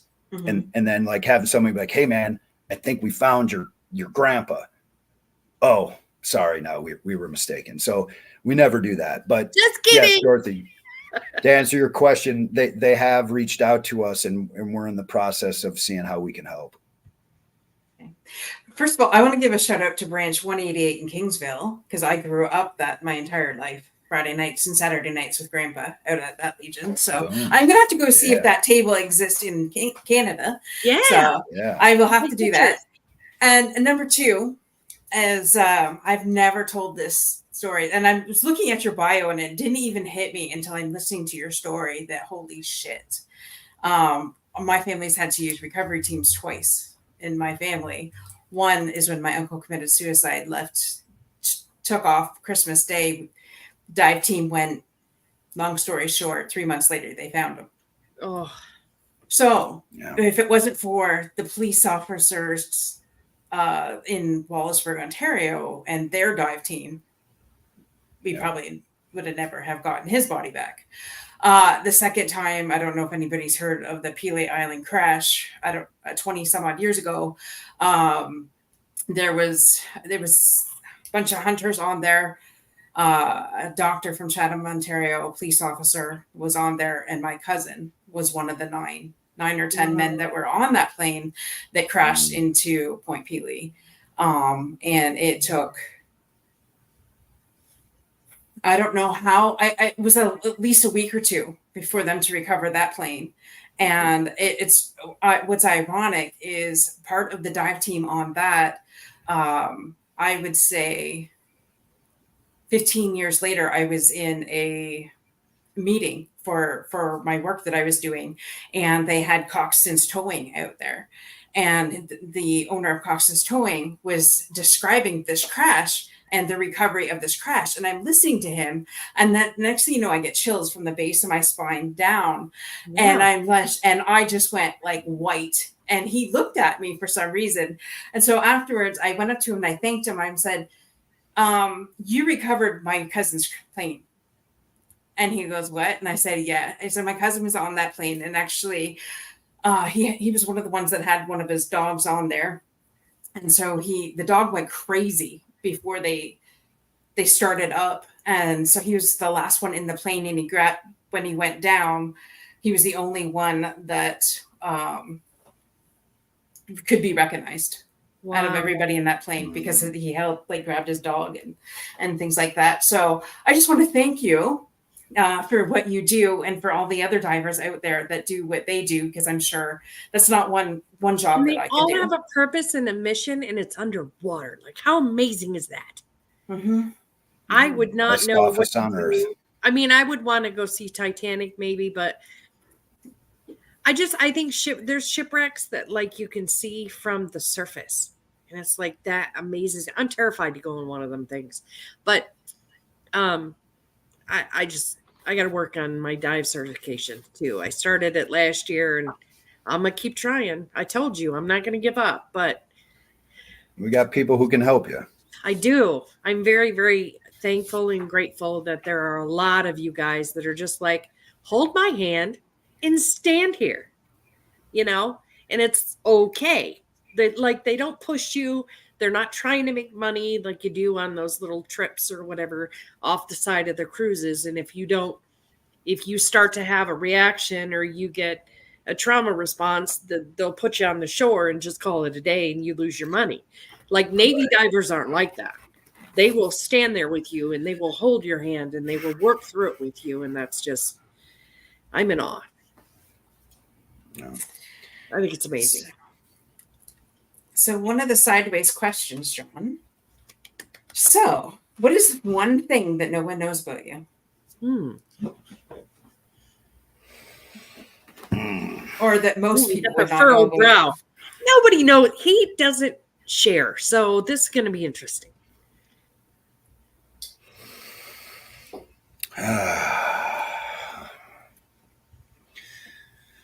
There's a lot of things that people don't know about me, but give us something that will shock us. Well, not me, but Dorothy. She thinks I'm like this innocent chick from Canada. No, I just, considering my profession, it's very hard to shock me. So that's why I said gosh, I don't know. You're naive and sweet, and I love you, but still. You don't. Well, I guess, I don't know. I used to be a lot. I think I used to be a lot harder than I am now. And I used to be able to watch anything on TV, and I used to be able to hear anything, or, I wasn't very emotionally connected to stuff when I was younger, like a lot of us were. But once I had children, specifically my daughter, I can't stand to watch anything that has to do with hurting children, or anything that's negative about children. I physically get ill if I'm forced to watch that. I've tried to force myself to watch some of these, these movies and stuff these days. And what was that one movie, Slumdog Millionaires? Oh, like I watched like the either. first 20 minutes of that, and I couldn't do it. I got up, walked out of the movie theater. My wife came, she's like, "Hey, is everything all right?" I was just, I can't go back in there and watch that. And they're like, and my wife was like, "Why? What's wrong?" And I was just like, "I don't know. I can't do it." It's when I had the birth of my daughter, which was my second child, it really did. It changed my operating system. My son, I had a boy the first time. All alpha males can will the gender of their children. I wanted a boy first. I got a boy. I wanted a girl second. I got that girl. But it changed me so much when I had my daughter that I championed, and I wound up finding this visceral hate for individuals that could do anything to children or older people. So basically just the weak and the helpless people, the vulnerable. Yeah. Yeah. And I never thought that would happen to me, just seeing things that I've seen in my life, and just whatever, dead bodies, body parts, whatever, it nothing fazed me at all. But I see something where a little girl or a little boy is about to get hurt, and it really does something to me inside that I can't deal with it. And I've had a few friends that have went into the human trafficking arena after they've gotten out of them in Chicago, the survivors. Yeah, it's a lot. And I've heard a couple stories from them, and I just it just really crushes me to know that there's sick individuals out there that'll do it. And it makes a dent in your soul for sure. It does. And my soul, and I've been trying to heal my soul for a very, very long time. And I can't do it. So I've got a really, really soft spot in my heart for kids and elderly, and really just those who can't stick up for themselves. So, I mean, if you're going to put me on the spot, that's about the best that I can come up with. I love that. I always go for the underdog. It irritates the crap out of me when. Well, and he seems like he's able and willing and ready to stand in the gap for those who can't protect themselves. Always have, always will. That's awesome. I love that. Love that. Yes. And I know you've alluded to it throughout the entire 2 hours. Yes, it's been 2 hours. Oh, wow. Look at that. You have an amazing story. We had to let you go, man. Yeah. I love this. I think this is an exceptional. And I think, I know we're monopolizing your time, but at the same time, like, look at the wealth of information you're sharing with those who may be considering going into the Navy. You're giving them a picture of, like, a snapshot of what a career looks like. That's kind of what we're doing. Yeah, sure. Yeah, it's a great career. Not to mention, if they dot their I's and cross their T's, they might actually be able to be a part of, project recovery. Well, it's a hard team to get on. I will tell you that. We're a team of guys that you have to know. You have to be able to be an individual that can be molded into this unique team dynamic that we have with Legion and Project Recover, because we are a hybrid of commercial diving practices and Navy diving practices. We have taken and we've trimmed off a lot of the fat that Navy diving puts on Navy divers almost to a fault. It almost handcuffs you sometimes. So we've, without taking away any safety, we've able to cut off the fat from that, and then also bring in some of, the innovative ideas that, commercial divers, civilian divers have. But the one thing that we've added a lot to is the safety part. We've added safety to the commercial side, and we've trimmed the bureaucratic red tape that it takes to dive in the Navy, and we've put them together, and we operate a side that's not quite Navy. It's mostly Navy. We still run like predominantly a Navy dive side with our verbiage and the way we operate. So on the rare occasions that we bring in commercial divers, who, by the way, are still veterans, but they're not Navy divers. Like, for example, we've got a guy who was a tank commander, Abrams tank commander as an E5. He was an enlisted guy. I rarely hire officers because, you know how officers we know all about officers. You know how Dr. Deterri is. Anyway, so are you still listening, Dr. Joe? Yeah, right. He turned me off an hour ago. You don't want to listen to my hot air. But his bedtime's just about soon. That's right. We were able to put this all together. So it's we found that we've had some commercial divers come in and they're like, man, you guys don't know what you're doing, blah, blah, blah, this and that. No, we know exactly what we're doing. The U.S. Navy taught the world how to dive. Right.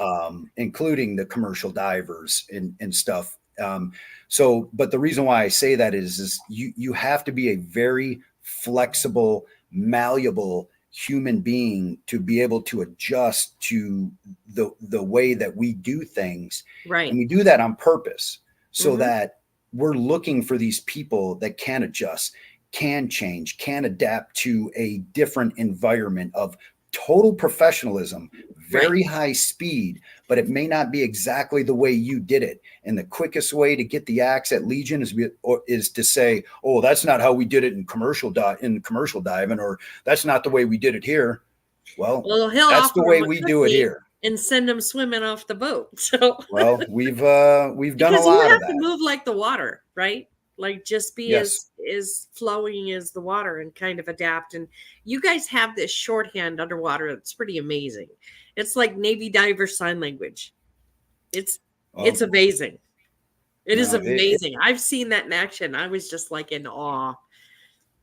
no, It is very it's a special thing that we have, and not everybody can adapt to it. But the men who can adapt to it are the men that are on these missions, the men and women that are on these missions. And I call these men and women my brothers and sisters, and I have found a group of people who I will still to this day give my life for, and I know they will do the same for me. And we are not in the military anymore, and that That's is right. a very special thing to have.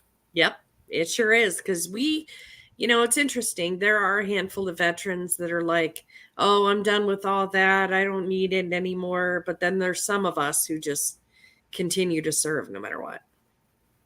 It's all I know how I to fit do. in because I'm like a round peg in a square hole. So I met a lot of his crew and I'm just like, oh, this is on time. I love this because we're all like that. We're just a bunch, like he said, man, Armageddon, totally true. But when it's time to come together, I can totally see you all working like a well-oiled machine. It's pretty exceptional. Yeah, it's nice to see. Love it. You got a hell of a leader, that's for sure. So thank you so much for doing this. I know I don't know you very well, but I met you and I'm like, oh my God, he's got to be on the podcast. Holy cow. Just like the way he spoke and most of the things you say, you've talked more than you ever did on Monday, but like most of the things you say are so powerful and they're just like mic drop. Well, I don't like to waste people's time because I don't like people wasting my time. So I get quick and to the point, and I want to be very respectful of everybody's time, and I just, if there is a way that I can help, I'm always asking, and that's not one of those light things that you hear from a lot of people. Hey, just let me know how I can help. And then when you pick up the phone and call, they never pick up. Yeah. I'm your 3 a.m. friend. That's you got your 6 p.m. friends, you got your midnight friends, but then you got your 3 a.m. friends. I'm a 3 a.m. friend. Yeah, me too. Absolutely. My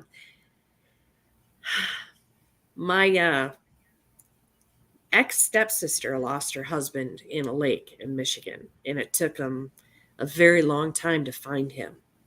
And I can imagine if they had a crew like yours, it definitely would have not been near as excruciating and disorganized as it was. So thank you for what you do commercially. I'm glad that you created a company to do that. I know that's got to be a hard job, and I don't know how you reconcile that. But how do you feel about shipwrecks? No, they're not going anywhere. So we'll dive on ships too. We'll dive on anything that needs to come home. So you're all about recovery. That's your commercial and what you do for the nonprofits. Well, that's mostly what we've been fortunate enough to focus on. But like I said, there's literally nothing underwater that we can't accomplish. So, but our heart and soul is in the recovery work. If that's all I could do, that's all I would do. I've always told my business partner, I was like, man, we got to figure out a way where we can only do, like, I only want to do this. I don't want to go, jump in some paper mill vat that I have to be, I can't let any of the water touch me and I have to be decommed when I get out, or diving on a dam where, if that gate isn't down 100%, I'm going to get ripped through that thing and turned into mincemeat on the other side of that dam. Yeah. I'm too old, like, what was it? said that in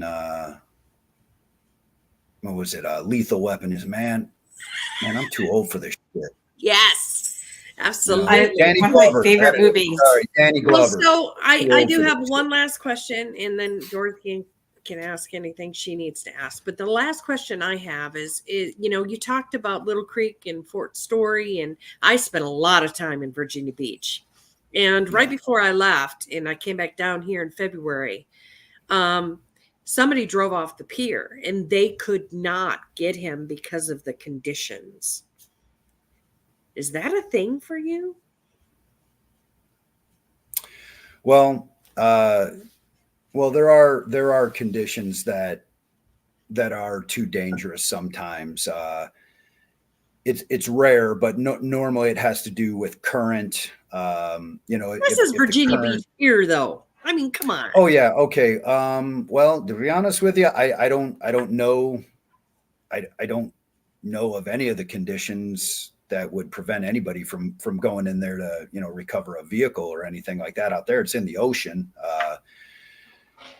We could have done it. They should have called us. Right. I think they did get the guy out. I believe I do remember what you're talking about. They did recover the guy. It was in February. It wasn't too long ago.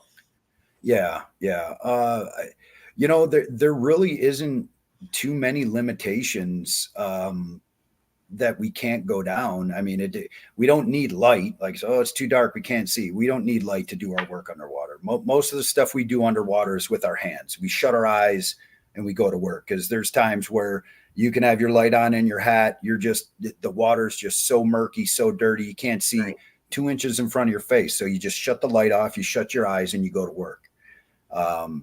But it's very rare. It's very rare that there's a condition other than very, very high current. Gotcha. Not very high current. Divers have a limitation. Once it starts getting up above. Stuff? Yeah, well, you see, if you're talking about a surface supply dive, I'm tethered to the surface from my umbilical. So the tenders from the top side can hold me in place if need be. And also when you're wearing heavy gear as a commercial diver, we weigh ourselves down from anywhere between 20 and 100 pounds of weight. And we can jump in the water, and trust me, we'll stay on the bottom. Wow. But will we be effective doing that is the problem. There's always a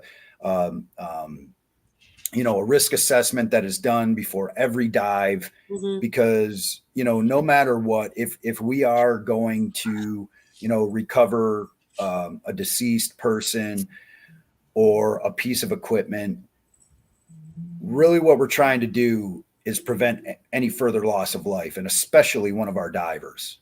So if it isn't safe to send a human down there, normally we will have mechanical means or some other way to get them up and out.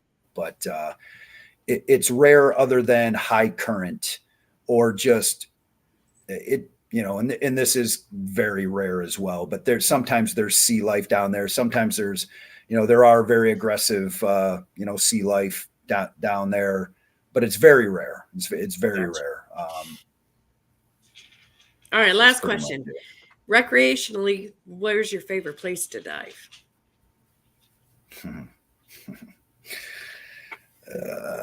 I don't like to dive recreationally. Wow. Okay. That's interesting. So, actually, you know what, Dorothy? This is probably what I probably should have said to you. This actually is maybe a little more fitting. They're like, oh, Mr. Navy diver, you must go scuba diving. I hate scuba diving. I don't like to counsel people after hours, so I get it. Well, I tell them it's like a banker going home counting money at the end of the night. Right, exactly. But I will say this. Look, I've told you guys that I'm not the smartest guy in the world. I think everybody who's watched this podcast can pick that up. But I beg to differ. I do too. My buddies finally twisted my arm last year in Palau.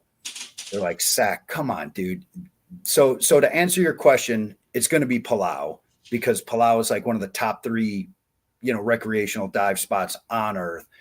The guy's finally twisted my arm. I finally go out on the boat and I'm like, yeah, whatever. And I went diving and I had the time of my life. It was awesome.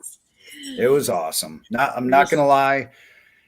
I don't do it. Like, I don't make plans to go scuba dive myself, but if I'm with the boys, and we want to go hit it, because a lot of my guys do like the recreational scuba dive, and the plane tickets to Palau these days and coach are $3,000. So rarely do you get an opportunity to go to that side of the world, hop in the Blue Hole or the German Channel, and watch these, 10, 12, 14-foot wingspan manta rays come right over your head. I forgot which one of those spots I just said, but it's a cleaning station for manta rays. So all the small little cleaner fish, they just do this majestic, super slow flyby, like 15 feet above your head. We're all ducked down in the coral looking up, and there's these magnificent, just sea creatures just gliding above us, getting cleaned by these fish. And it was one of the most astounding things I've ever seen in my life. It's like real life Finding Nemo. It's the stuff that you see on National Geographic. I was able to witness that in person. And to all the guys, thanks for getting the old, crotchety man off his ass and get him out there scuba diving. I appreciate it. But I'm only doing it once this year because I'm getting in my room and I'm getting some AC. We're out on a barge that's like a cast iron frying pan all day and about 100-degree heat all day. Right. And then these half-wits want to go out and get in the heat and dive for the rest of the one day we got off, they want to spend outside. Man, get out of here. I'm relaxing. Well, I'm glad you did that. And I'm glad you got that experience, because that is different than, work, right? It is. I love that. That's awesome. So Dorothy, last question. They'll usually be asked what motivates you, but I'm pretty sure we know what motivates John. So, is there anything else that you didn't get to talk about that you want to talk about, or you want the audience to know? Because it is a vast array of civilians. That's active duty. I got a lot of Navy guys who are in Norfolk right now who definitely listen to this podcast and watch it on YouTube. So is there any words of wisdom, any marks you want to leave? Well, I would. You've already built a legacy, so. Well, I'm not through yet. I'd say. Well, you're well on your I'm way. on my way. I'm on my way, but with the help of every man and woman that's behind me. This isn't me. I'm a very small part in this, but what I would like to put out to the audience is that if you would like to really see what we're doing, like way better than the way I've butchered it on this podcast, is if you can go to projectrecover.org and take a look at the stats and the statistics on that webpage, it'll really open your eyes to what we're really doing. And I also invite everybody to go to Amazon Prime or to YouTube and watch the documentary To What Remains. And that is the best way to see what Project Recover and Legion Undersea Services is doing together. And it'll really give you the origin story, for all you comic book people out there that are crazy about those origin stories, right? Well, go watch that. Go watch To What Remains. You'll see the origin story of Project Recover. And I will say that Project Recover is a nonprofit organization, and we do run off of donations from generous, patriotic men and women all around the world. And if you do have some resources that are available, I would urge you, if you are someone that wants to see Americans finally come home and join their families and be laid to rest in America, I beg you, if it is within your means, to donate what you can to Project Recover, because every single dime of that goes to bringing home Americans. Yeah. Thank you so much, John, for your time tonight. This has been absolutely incredible. I had no idea where this would He lead. said yes. I was so worried. I'm like, do you think maybe possibly you would do a podcast? And he's like, sure. And I'm like, Of course. No, absolutely. Listen, I would never say no to a fellow veteran. And I'd just like to thank you both for listening to my hot air tonight. I know I took up a lot of your time, and no, I love this. I'd spend more time with you. I know that the audience only has so much of an attention span. Yeah, there's probably 3 or 4 listeners left at this point, but sorry. There's always the They'll watch replay. YouTube later. It's fine, They'll watch and the they do. replay. So it's all good. Gotcha. We just we want to thank you for your service to the country and your continued service to bring in those men and women home, because there's not a lot of people that can do it. Well, we're going to keep doing it till we can't do it anymore. Well, actually, we'll never not be able to do it, because I'm training the next generation to take my spot. So we'll be doing it forever. Do you think your son will enlist? Ooh. If he goes into the military, he's going to be an officer. Ooh. Yeah. We've We've spoke about it, and even though old dad's a knuckle dragger, no, definitely not the Air Force. No offense to the fly boys and girls out there. I'm just saying. Just saying, we get extra money to eat your food, okay? I know. Well, it's the diamond rewards points that I get most mad about. I mean, you've been a diamond member. You're probably your whole life Hilton Diamond member. Since 1994. Which, by the way, was the same year that Caesar's Palace in Windsor was constructed. So we had talked a little bit beforehand Oh, God. about the there you Windsor go, Casino. yeah. I looked it up, and it was 1994. So, John, there we go. Very Right cool. on. Right on. Well, thank you, ladies. I appreciate Thank the you. time, and I definitely look forward to talking to you guys again, no doubt. Well, stay on a Absolutely. few minutes. Don't hang up just yet, but we're going to end the show. So thank you to all the listeners. We appreciate you, and just continue to serve those who serve. Absolutely. Veterans help veterans. Mm-hmm. Bye. See you next week.